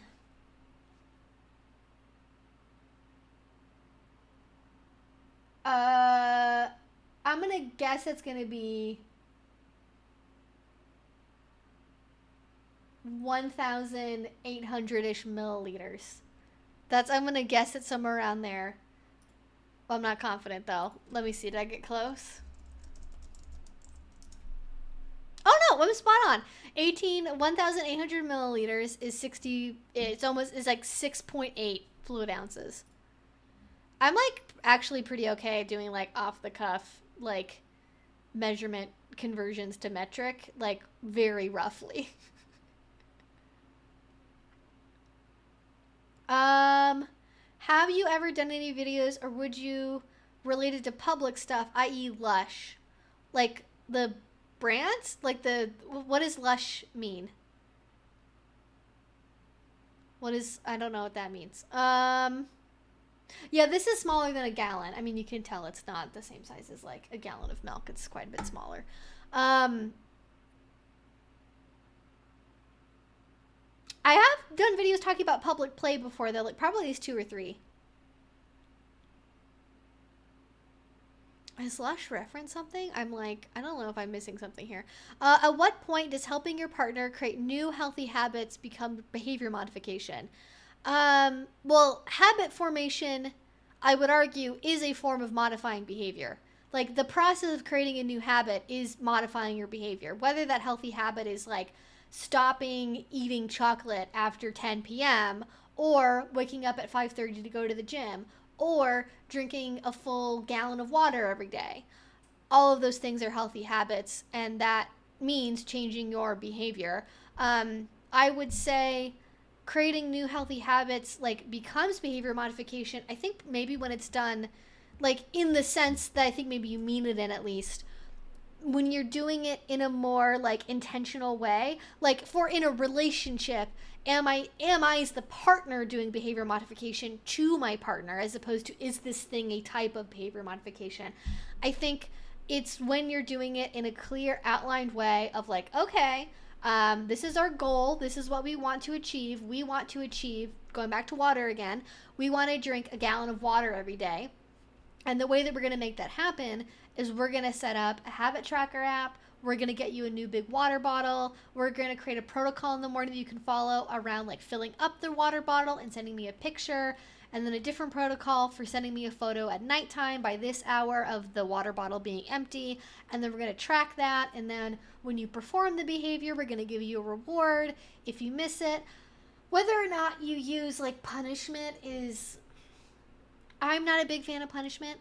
I try not to let my own personal like experience or opinions about punishment for my own relationships dictate the advice I give to other people too much. Some people find punishments to be helpful for this. Like if your brain is wired to be like really receptive and responsive to punishment stuff, maybe it works for you. I think on the whole for humans, punishment doesn't really work, but like we're kinky.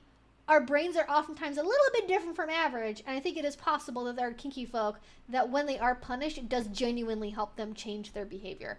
And that could be as simple as like, oh, talking to you disappointed me, write me an apology letter, to like, you know, a 20-minute, you know, foot whipping scene or something. Like something, generally speaking, if you're going to be doing punishment, it's good to have it be concrete, happen over a specific period of time with a, you know, a distinct beginning and end, and have it be as closely related as possible to the thing that you're trying to change behavior around.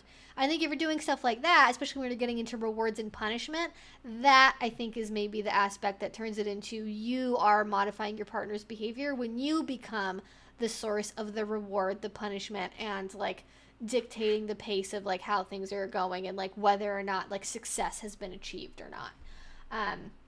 But I think kind of any intentional like habit formation, whether you're doing it for yourself or to other people or helping someone else do it for themselves, all of that is kind of like behavior modification.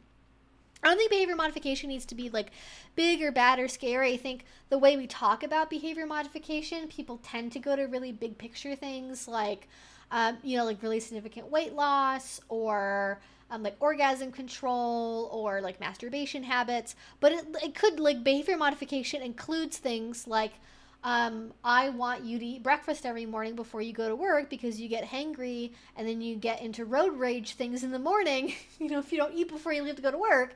So you're going to have, we're going to go to the store and we're going to buy a protein bar that you like. And then you're going to have that every morning, you know, before you leave, or at least in the car on the way to work. And then you're going to show me a picture of the empty wrapper. And then, you know, when you do that for a whole week, you're going to get this reward, right? Or it could be, you know, a reward every day. Like maybe you send a picture and the immediate reward after that to tie it in with the behavior is like, I'm so proud of you, right? Or you're doing a really good job. Or like some kind of praise. It could also be a voice note. I think voice notes are probably more effective than just text for a lot of people. If you have the ability to send one of those, that would be a really good way to do it. So that I think is really what it is. But it can be positive. It can be really small. It does not have to be any big, grandiose, like life-changing thing.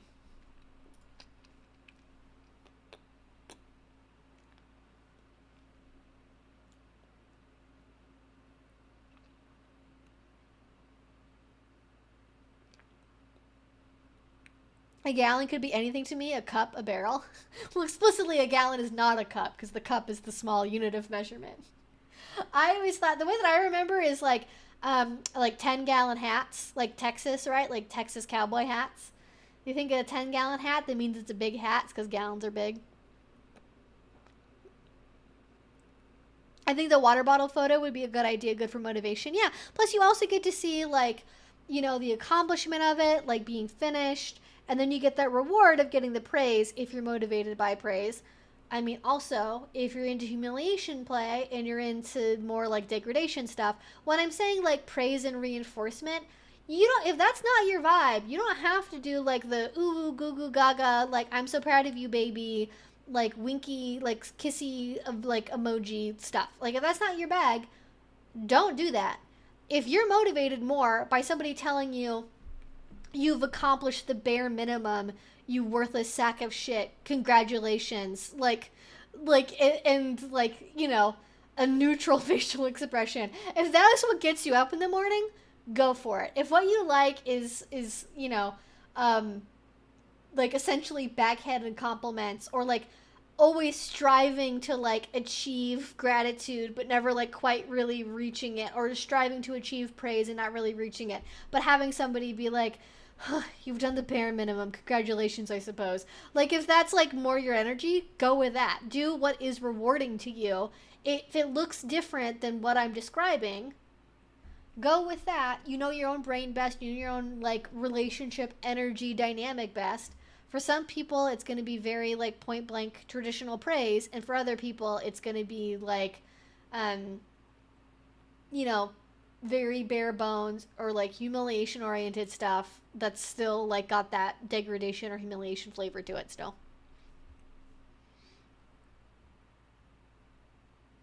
I like the triad question. Give me a second. I want to put a pin in that one because I definitely want to get to it.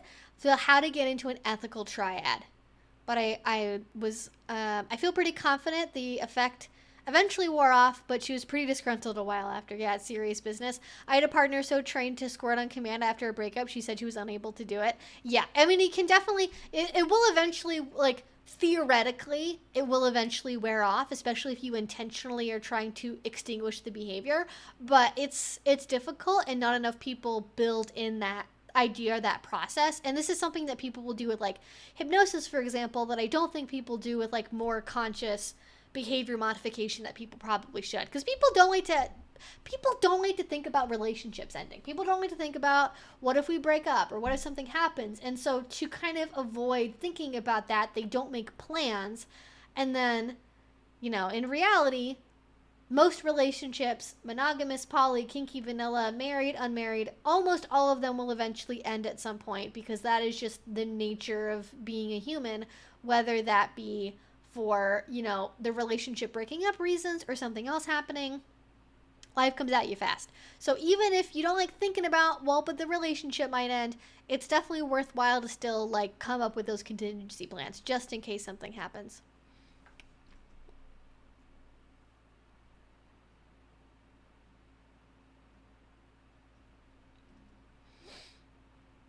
Thank you. I'm glad. Thank you for joining us. Yeah, I'm doing great. All right, we're talking about stuff with school and multitasking, cone of shame. Oh, goodness.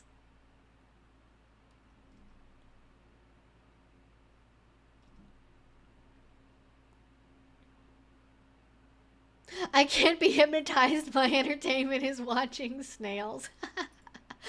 Oh my goodness, that's funny.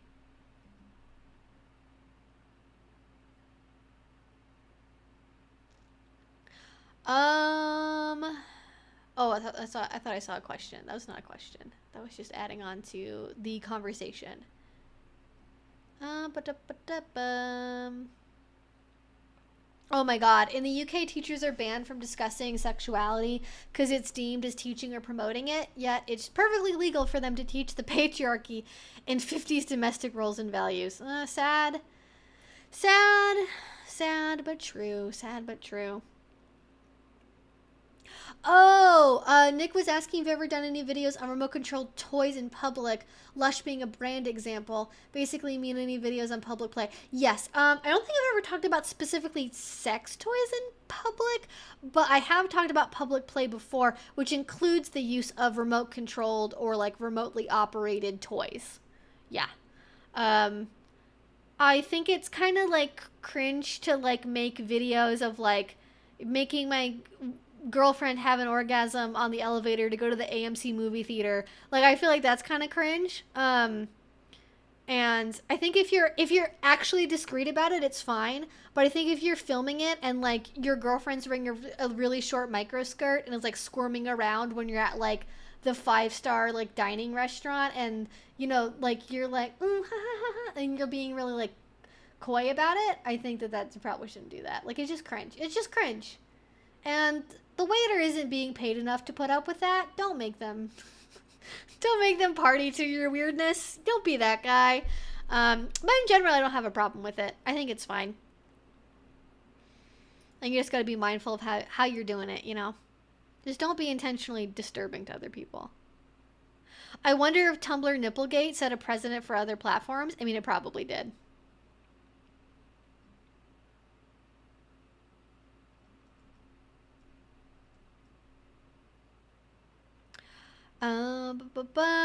So for kink stuff, what kinks would be best to explore first when I'm a dom that isn't experienced but have an experienced slave or sub? I mean, well, on the one hand, because you have an experienced partner, they probably know what they like. And so I would probably start, if they have stuff they know they like that they can tell you about, well, one, recommend using a good yes, no, maybe checklist. I am working on revising an older one that I made like a year or two ago, and it's going to be way more comprehensive and better organized, and it's going to be just amazing. But until I come up with that, and that's like released and is in its final form, I really recommend getting a yes, no, maybe checklist, filling it out for yourself, having your partner fill out one, see where the overlaps are with those two forms, and what you both are like actively saying yes to, and then focus on doing those activities. And because you're new, you might not know what you like yet. There may be a lot of maybes in there, but focus on the stuff that you're like pretty confident you're gonna like. Like if you're pretty sure that you like bondage, but you're not really sure about spanking, don't do the spanking first. Do the bondage first, you know?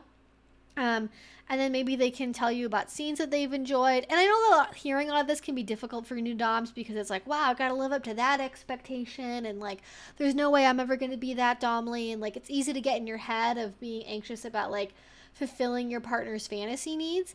Totally get that. The best thing you can do is ask your partner to reinforce things for you, confirm during the scene, after the scene, hey, I liked what we did. Thanks for spending time with me.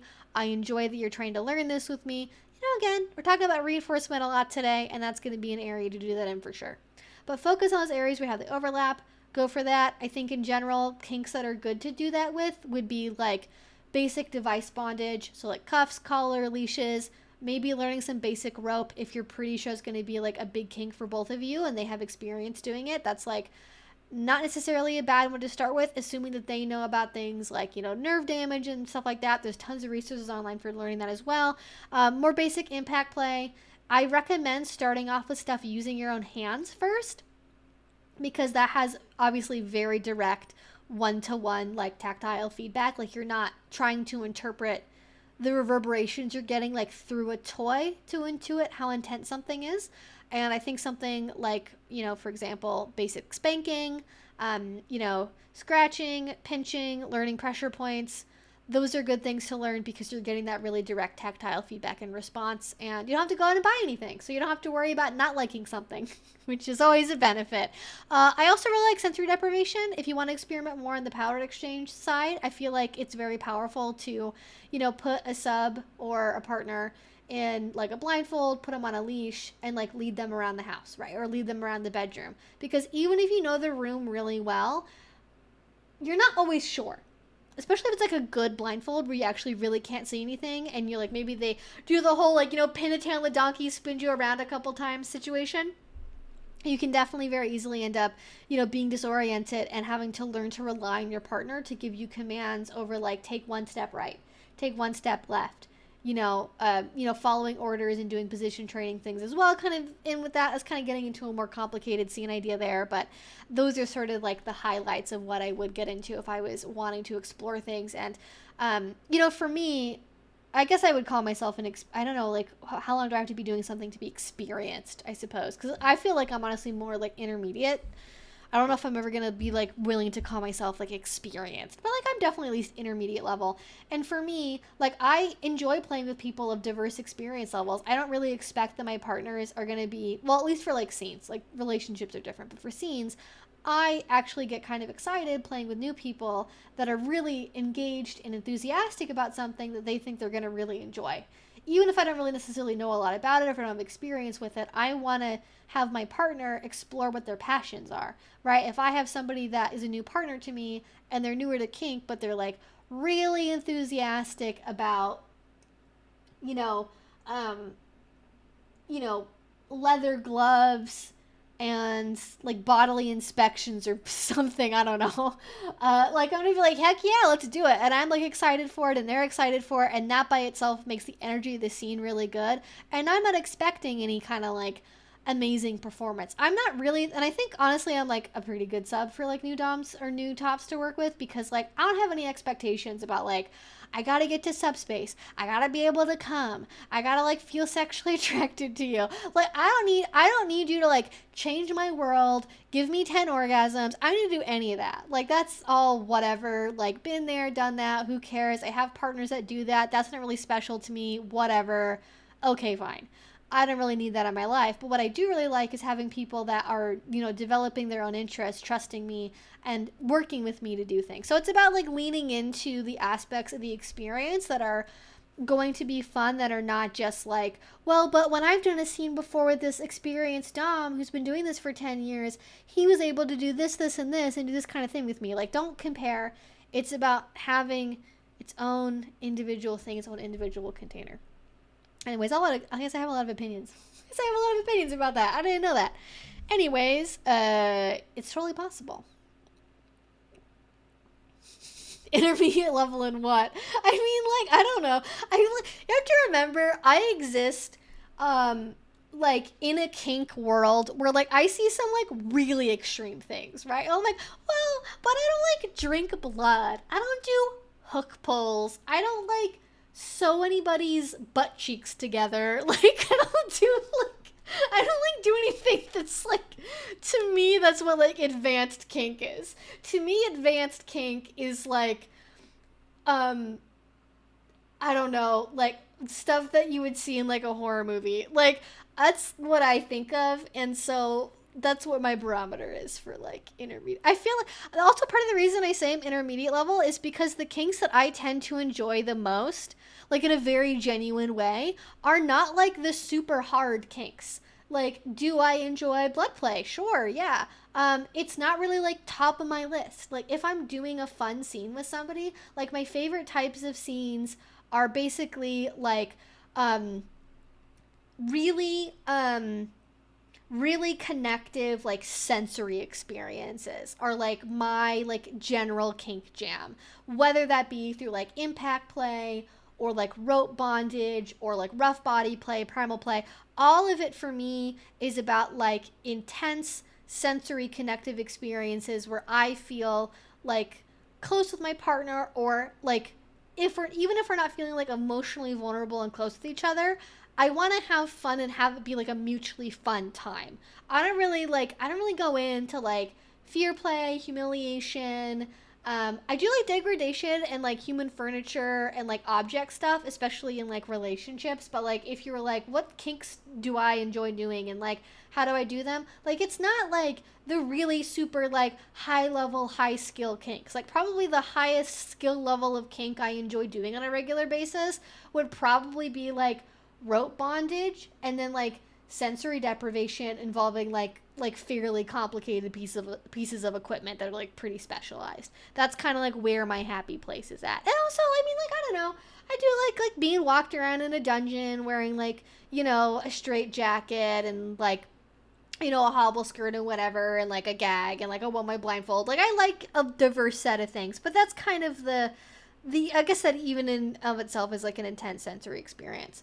But not really like at a high level. I don't feel like I need anything to be like 10 out of 10 maximum intensity, make my entire backside like black and blue, like doing it every single weekend or like multiple times a week. That's like not really my thing. I don't know. It's what constitutes advanced or intermediate is always subjective. I love the concept of war, but I'm not sure how IRL you could simulate that outside of having a special effects studio. I mean, that's definitely like I've had people ask me before, like, can you make a video about vor? And I'm like, I don't know how to do that. like, it's one of there's certain kinks, like especially like well, inflation you can like kind of simulate with latex to a certain degree if you're willing to put the money into it. But there are certain like online, like especially like fettuccine fantasies that you can only really do in like a role play context. The most I think you'd really be able to do with it in real life is like probably something with like hypnosis or doing some kind of like sensory deprivation, like whispering and auditory fantasy in your ears while being stimulated manually, like kind of environment. I get what you mean, Evie, but you know that light is still just as valid. King play is much more intense or more risky, or higher skill play isn't more advanced. Yeah. I mean, I'm not making a normative statement when I say like more advanced. Like when I say advanced, I mean like higher technical skill level. I'm not making any judgment call, to be completely clear. I'm not making any judgment call towards myself or anyone else about like intermediate, advanced, higher skill, low skill, like intensity level. I don't have any reservations about that. I feel very secure in myself as a human being that like my preferred like play bracket is kind of like high basic to like intermediate level like skilled play. And like that's what I get enjoyment out of. I mean, I guess like rough body play and like actually now that I'm the more because I like a lot of different things. I don't necessarily engage in everything I enjoy like with any kind of frequency because like it's hard to find somebody that you trust to like put your head underwater. I guess that would probably be more advanced. But like my happy home range of like reliable things I do fairly often are in that more intermediate bracket. But you're absolutely right. Like there's no sort of like there's no hierarchy of like lighter or more basic, simpler skills are less than more advanced, more intense things. Um, it's about what works for you. And there certainly are people I know that are chafed by like having to do the rigmarole of like doing a basic scene before getting to do more advanced play with a new partner. And their happy place is in that like deeper territory of like really intense stuff because that's who they are as people. But that's just as valid as somebody who's like, they go to the dungeon every Saturday, they do an over the knee spanking in a schoolgirl skirt and like then they go home and they have like an orgasm with their partner and then have ice cream, and that's like the entire thing they do every weekend, and they love it, and they've loved it the exact same way they have in that weekend as they did every other weekend before, and they do it for like 10 or 20 years. That's just as valid, just as okay. It's about finding what works for you. Yeah, I don't really think that there's anything that's like, you know, better or worse about anything. It's just understanding where you're at. And like, I just have a concept personally of what, you know, a higher amount of skill, like skill is, because there's such a deep end that goes into really intense stuff. And like, there was a period of time, like a couple of years ago when I was more insecure about it because like COVID had happened and I hadn't been going out to events, and like I had been changing things with partners in my life. And like, I hadn't really maybe, you know, I hadn't had as many play partners for a while because of COVID, and I was feeling insecure about like entering into a new community where like everyone I saw seemed to be doing like really intense play, even like fairly early on with newer people, and I wasn't really into that. And I was like, ooh, is like, did the standards change because of COVID? Like, am I gonna, like, is this like the new norm for like the kink community? And like, I felt bad about that, but like these days I'm over it, and I'm like, okay, whatever. Like, I learned, I coped, I took the copium, and I understood, okay, no, it's not that that's like, and the standards have changed in some kind of universal way. I can be my own kinkster, other people can be their own kinksters. It's all good, it's all fine. We all have our own motivations, our own enjoyments, our own desires.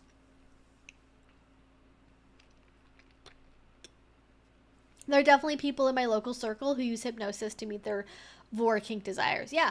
As I've said often, hypnosis is a wonderful tool if you're like, my fantasy is I want to be a mermaid, or I want to be sacrificed on a volcano, or, I want, like, whatever your thing is. If you want to be turned into a bug in Bug's life, congratulations, hypnosis is there for you. Like, hypnosis can be a really interesting skill because of how many different things you can do with it. Yeah.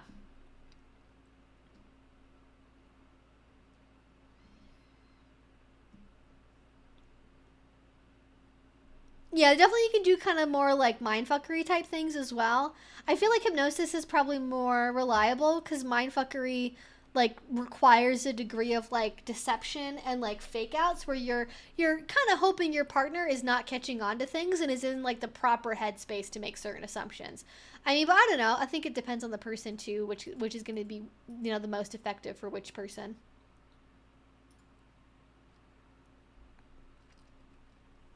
Oh, I wanted to get to the triad question. Let's answer that because that's also about ethics.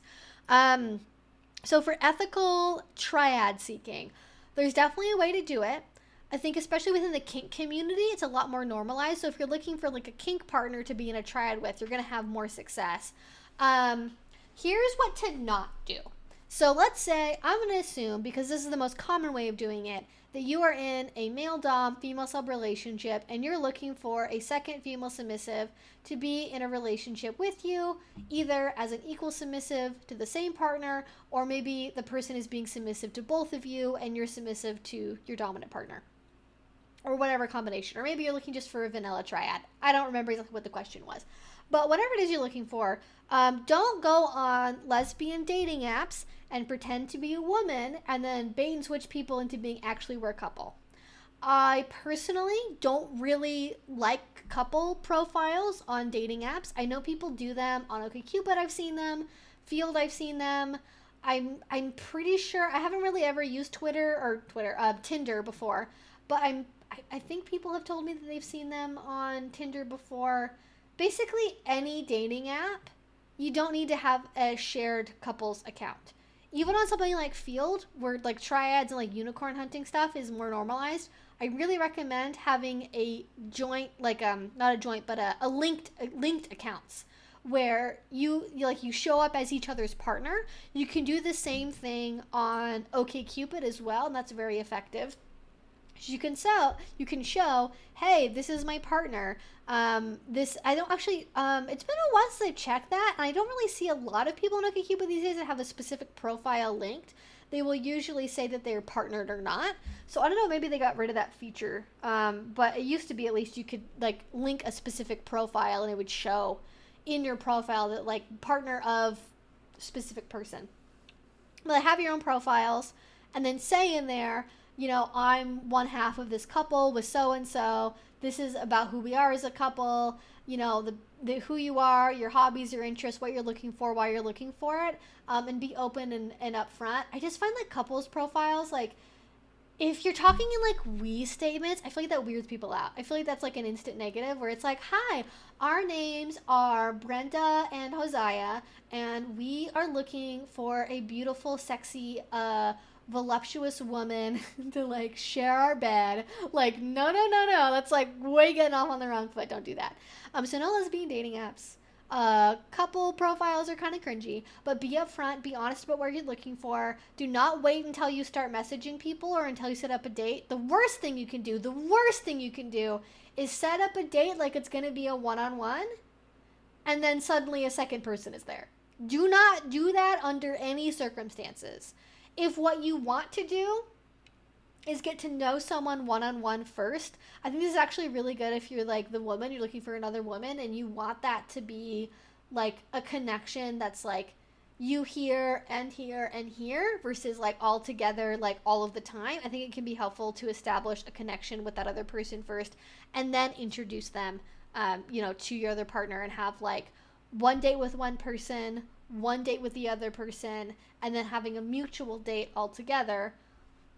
Given I don't really have a lot of experience pursuing a triad relationship, but I feel like that would be better versus ambushing somebody. And I think it's easier to get to know someone and less intimidating when you're doing it one-on-one versus like doing it as a group, IDK, I just don't trust couples profiles, especially if it's a husband and a wife, because most of the time it's a way for the husband to bushwhack. I haven't heard that before. To bushwhack the wife into doing something they don't want to do. Yeah, I think if you're independently doing it, I think it comes off as like more genuinely wanted and not like, I'm doing this because my husband said he would divorce me if he couldn't fuck other women, which is like sadly a common thing that comes up for a lot of people. They feel very pressured and coerced into pursuing multi-partner relationships because somebody has threatened divorce or to make child custody difficult or some other, there's a threat there if something isn't explored. For more context, me and my partner are both NB, so not a female sub, male dom. I mean, you're off on a way better foot already then. If you're two NB folk, you're going to have a way... You have a way better time. We're both switches and would like Kink to be part of the triad, definitely. Oh, no. That is perfect. Thank you. No worries about not giving me more context. You are going to have way more luck. I feel like there's a lot more like healthy triads for people I know that are trans and NB and people who are switches versus like the male dom, female sub, like unilateral thing. I think you're going to have a way easier time. Like if you have separate profiles and you're doing all the things I talked about with like, hey, we're two NBs and we're switches and we think it'd be really cool to have like a third person to do cool, fun things with.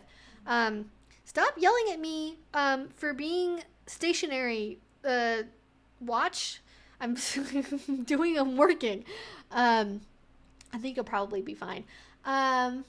Just like be aware of the couple's power that you have, because I think that can influence things in ways that folks are not always cognizant of. And that's why I like doing the separate dates first and then doing like the third date being a group date, all three together. Because it can be really pressuring to have like two people you're trying to form a relationship with at the same time who are both like focused on you and are very intent on you. And maybe are kind of like putting in their own ideas about what they want from the relationship. I think also letting the potential third like steer the boat as much as possible is also a good plan, like in terms of like what makes them comfortable for like frequency of dates, where the dates are at, the pacing for interactions in terms of like separate versus group interactions. Letting them say what they're comfortable with is good. I think probably also, especially if you're not looking for like an exclusive triad relationship, you're probably going to have more luck finding somebody who's already partnered with somebody else who's like also okay being in a triad with like another group of people in addition to their own partners. I find like the most problematic triads are people that are monogamous who open up a relationship and maybe they're married or it's like long-term boyfriend, long-term girlfriend, opening up for a third, and then they expect the third to give them equal attention, love them equally, only date the two of them, only date the two of them together, only have sex together as a group. The more things you allow to be independent, the healthier it will be. Independent relationships, independent text messages, independent dates, independent sexual activities, independent emotional, attachment opportunities, bonding activities, outings, maybe not necessarily dates, but like grabbing coffee really quick during the week or telling somebody about your day or, playing video games together. The more opportunities you allow individuality to come in, I think the healthier it's going to be. I know, I love it when Bendita... Oh, no. She's good. Sometimes she does little runs in her sleep, and she makes the cutest little snooty, like, snorty noises. It's so adorable. I've tried to catch it, like, on a recording before, and she's so quiet that it doesn't really, like, I don't get the volume enough to be able to catch it, but she does, like, the most adorable little, like, woof, woof, Like, it's very distinctly, almost exactly like woof, but like with her mouth like almost closed, except for like letting a little bit of air out. It's so cute. It's so adorable.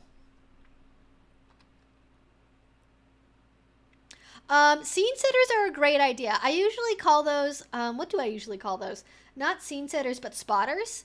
Yeah, having a scene spotter, especially with like a new partner, playing in public with maybe like unknown DM situations.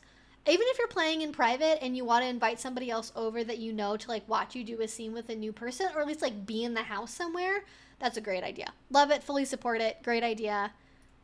Pretty much never a bad option, I feel like. All right, we got about 5 minutes left here, so let's go ahead and speed through a few more questions as we have time. Thank you all so much for your wonderful questions. I'm super excited to show my Dom your brat tamer video because we're working on creating our dynamic. Well, congratulations. I hope that they enjoyed that video.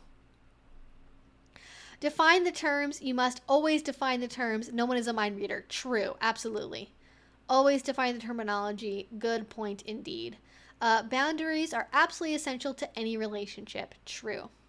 I tried to explain to my ex what my boundaries were, and she said she didn't want to be controlled. She wanted freedom. She was cheating on me for months at that point. I mean, literally, if you need an example of like somebody who does not understand what boundaries are, watch the video of Steven Crowder berating his very pregnant wife who's like talking to him about not feeling comfortable doing a certain chore because of the health hazards of it, and then him or asking to use the car and him being like, look at how much you've boxed me in. Like, you make $1 gazillion a year, sir. Who is boxing who in here? Because somebody is a stay-at-home wife who doesn't have her own vehicle, and someone is the husband smoking a cigar in his pregnant wife's face who owns the only mode of transportation in the home and makes, again, $1 gazillion a year. So, yeah, people can misuse language for sure.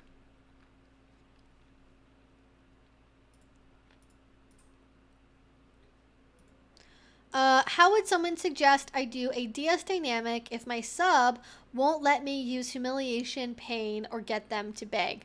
Positive reinforcement is pretty much always the key. You do not need to use pain in order to motivate somebody, or even humiliation.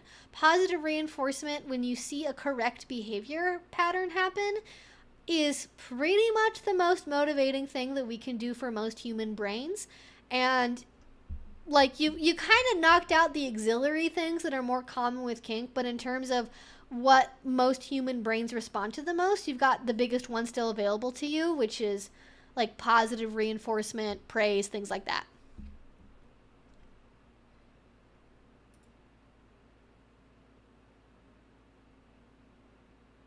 I just answered that question, Morgan. Unless there's something else in that I didn't get to. Have any resources for learning more about Shibari rigging? So currently there's two options. There's three. Okay. Crash restraint for safety information. The Duchy for more like Western bondage and unconventional bondage.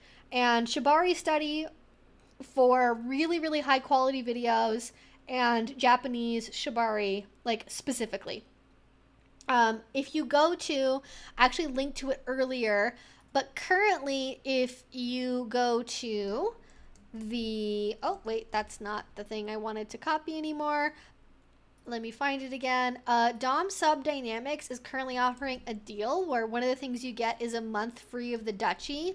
If you like to see bondage that's like really visually clear, that's what I really like about the Duchy, is it's done like on somebody wearing like a Zentai suit and like really colorful rope, so it's very like distinguishable, like it's very easy to follow along with.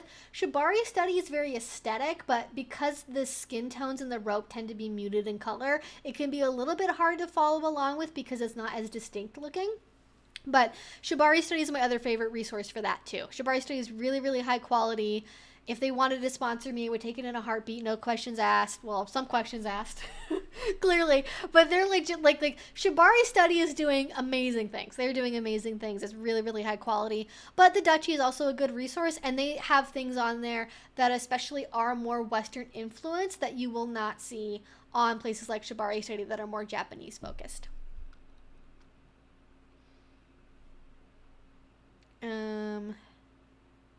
Do you have any advice for people that are new to the community that wanted to take in-person classes, social anxiety wise? My first response in my head was to jokingly say, wear a paper bag over your head. But like, obviously don't really do that. Go with a buddy. Realize that most people in the community are also introverted, quiet nerds. So they're going to get you. Class environments are very low key. They're not there for matchmaking or really it's very it's like a regular classroom, right? Like the teacher is not going to call on you. They're not going to like quiz you on anything unless it's a demo based class, in which case know that beforehand. But most classes are literally just going to be sitting there quietly taking notes and maybe asking questions at the end. So if you can do this right now, you're probably going to be okay going to an in-person class, but prep yourself beforehand. Give yourself reinforcement for doing the brave thing, okay? Praise, reward, big yourself up, that you can do it, that you got this. I would recommend maybe going to a class that's maybe a little bit less popular at first, so it's not going to be like as many people going to it. Not being someone who knows how to work with social anxiety, I'm not sure like clinically and like a psychological sense, like what the standard protocol is for dealing with social anxiety. But the things that I have found that help me would be like going to smaller events that are more constructed, like a classes where it's very structured. It's not like an open-ended thing. It's not really meant to be that social. It's focused on a very particular activity. And if you have someone who can go with you, go with them. If you have somebody who can be a buddy, if not, that's okay. I recommend getting in early, if possible, before the class. You can get settled in, find a spot, get comfortable, scope out the location and get comfortable with it before you end up going into the class environment. I feel like it's easier to acclimate when you're in a space without having to confront, like immediately, like if you open the door and there's like 50 people, that's going to be way more like initially overwhelming versus like getting there when it's almost empty and like having people trickle in when you're already in your like front row seat and you're settled in. I think that's a lot more comfortable, at least in my experience. But yeah, I don't know if anyone has personal experience with coping with social anxiety, but if anyone wants to share their own techniques, I would certainly love to relay them.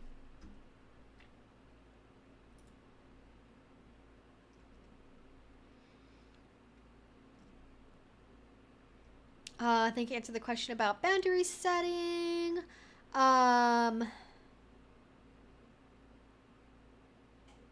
Oh wow, boundaries are respected while manipulation is obeyed. A very different approach and proposition. Yes, that's actually good. I like that. It's a very like short, quick way of describing that. It's a good technique there. 13 going on 30. Not that one, but close. Different one.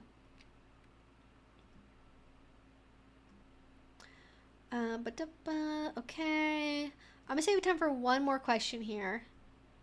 As a dom who is overweight, could you use getting into a health regime as a way to get you and your sub in shape? Sure, yeah, lots of people have like healthy eating habits or like replacing soda with water, things like that, as a part of their relationships all the time. That's actually probably the most common thing I hear for people that want to get into like behavior modification and like habit tracking is usually something to do with like bodily health. Usually it's like drinking water and not soda, brushing teeth more, replacing like fast food with like home cooking or like meal prepping or things like that, where it's replacing an unhealthy habit with a healthier habit. Or making just like different dietary choices or like tracking what those choices are. Or maybe using something like FitnessPal to track like caloric intake or macro usage. Obviously with that you have to be careful because anything involving like calorie tracking, macro tracking, that can be like really triggering for certain people that come from like certain mental health backgrounds. So be cautious with that, obviously with the person, but certainly you can definitely use a health regime as a way to get, especially if you're doing it together where you're both keeping each other accountable, that can be a really good tool. Yeah. Curious if you'd recommend which videos or playlist would be good for me. I'm having trouble finding any play partner. Oh, like for finding play partners? I feel like mostly I have videos about using dating apps, not really using play partner, not like finding play partners like in the scene. Because usually my advice for finding play partners, just to kind of give a quick summary here, I know we don't have a ton of time left before I'm gonna jet off and pet my dog. Take a minute to not be actively on my computer. I got a new hard drive. I got a new external hard drive. I'm gonna be doing some file backing up. That's what's on my immediate radar. But usually my advice for finding partners is like going to social environments that don't involve play, becoming a regular face at those events, right? So going to a munch regularly, or a discussion group, or like a class series or a seminar or something like that, where you can regularly become a known person in the area, and then start going to parties when you know that people you know from those other things are going to be there, and then introduce yourself to people. I mean, honestly, my favorite way to like meet play partners is if I am going to a convention. Usually most conventions, especially the more general ones, like leather conventions is not quite as true for, but more like general, like Test Fest, the Dark Odyssey events, Kink Fest, they will all have like a play partner thread that opens up maybe like a month or two out from the event happening, and there's always people looking for pickup play. Sometimes, especially if you're primarily the dom or the top, you're going to be messaging a lot of people. Also, kinky speed dating events are becoming a lot more common, and people are really enjoying those. So look for those as well. Those are a good thing to look for too, for finding people you might be compatible with. But I've met a lot of people that have become like regular play partners through like pickup play that was organized for a big event like a convention, because people are like more willing to like take a risk and do pickup play, I think, in those environments versus like a regular dungeon night. I think just the environment of it makes people feel a little bit more safe, a little bit more adventurous, looking for different new things, and that's where I found the most success at. But I'm primarily a bottom and I'm a submissive, so your mileage may vary. As a dom or a top, I am not sure if that would be as effective as a root for things.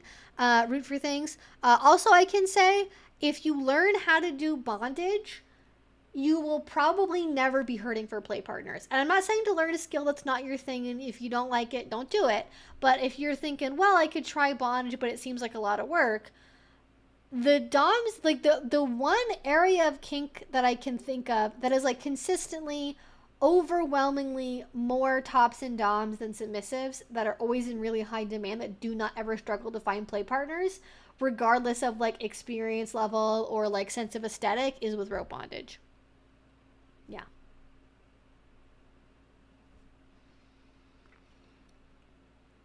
So hopefully that helps. Thank you all so much for your questions. This is great. Oh, did I miss a question? I think, any advice for a hunter-prey dynamic where the hunter has a physical disability and can't properly chase or pursue the prey? What's the term from golf? Why does the word bogey come to mind? That's not it. Handicap. That's like probably a language they should move away from in golf. But like setting it up to be implicitly unfair. So if you're doing a hunter-prey thing, I don't know if that means that you're like completely bedbound, if you have a wheelchair, if you're using a crutch, if you have like, I don't know what the physical disability is exactly, so please like modify this as you will. But make things unfair.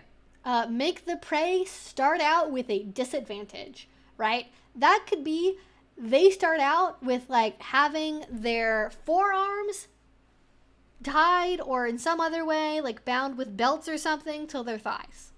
Or they have mitts on their hands. Or they have to wear a blindfold. That can be dangerous because you can fall and trip, and that one's not necessarily great, especially if you're in an environment that's like a hard surface or unknown. And you know, that one's more for like a playmat situation, not really a, you know, hard surface running around the house kind of deal. But start off making it just unfair for them. And hopefully that will make it easier if you can't necessarily like fully chase the prey in a meaningful way. Also, using tools that you can use from a distance.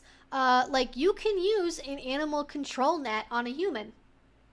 I've used one before. I've been suspended in them before. You can throw a net at somebody and catch them that way. And you don't have to be running after anybody or be close to somebody to be able to throw one of those.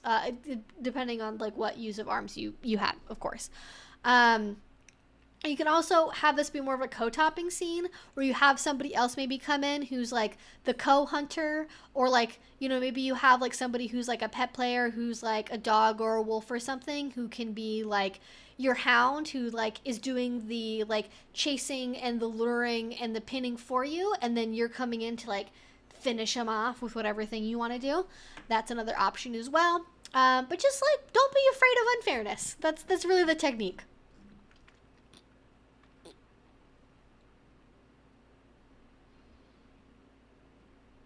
Good thing of getting into bondage. There's so much to learn, though. Yeah, I really like Shibari Study. They've got a lot of really, really good classes for that basic stuff.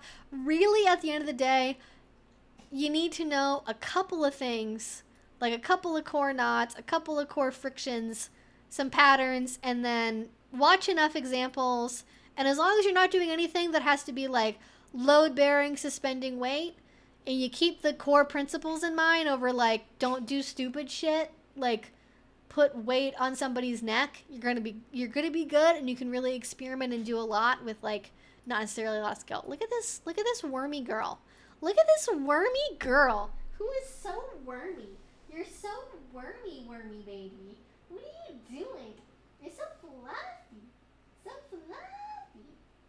Yeah, that's you, fluffy baby. Hi. Okay. All right. We are going. Thank you all so much for hanging out with me on this Friday evening. It's always a pleasure hanging out with you guys. Not anything big upcoming in the news. I did post a video earlier today. If you did not see it, it is about how to do pain play without inflicting marks or avoiding marks. If you need to be more discreet, or you're going to go on a beach vacation with your family next week, how to get your kink needs met without revealing that your entire body is covered in marks. So that's that on that. Hopefully you all enjoy that, and thank you all so much. I stream every Friday here at 6 p.m. We also stream on Twitch Mondays at 5 o'clock. We do a little video game stream over there, and she's gonna respond as soon as we're done. She's gonna hear my tone of voice. She's gonna know that we're done here. And thank you all so much for watching, and I'll talk to you all again very soon. Bye. Yep, there we go. She knows she's got me trained. Hi, girly. You know that means we're done, huh? It's a big yawn for a little dog. It's a big yawn. How dare I try something new and not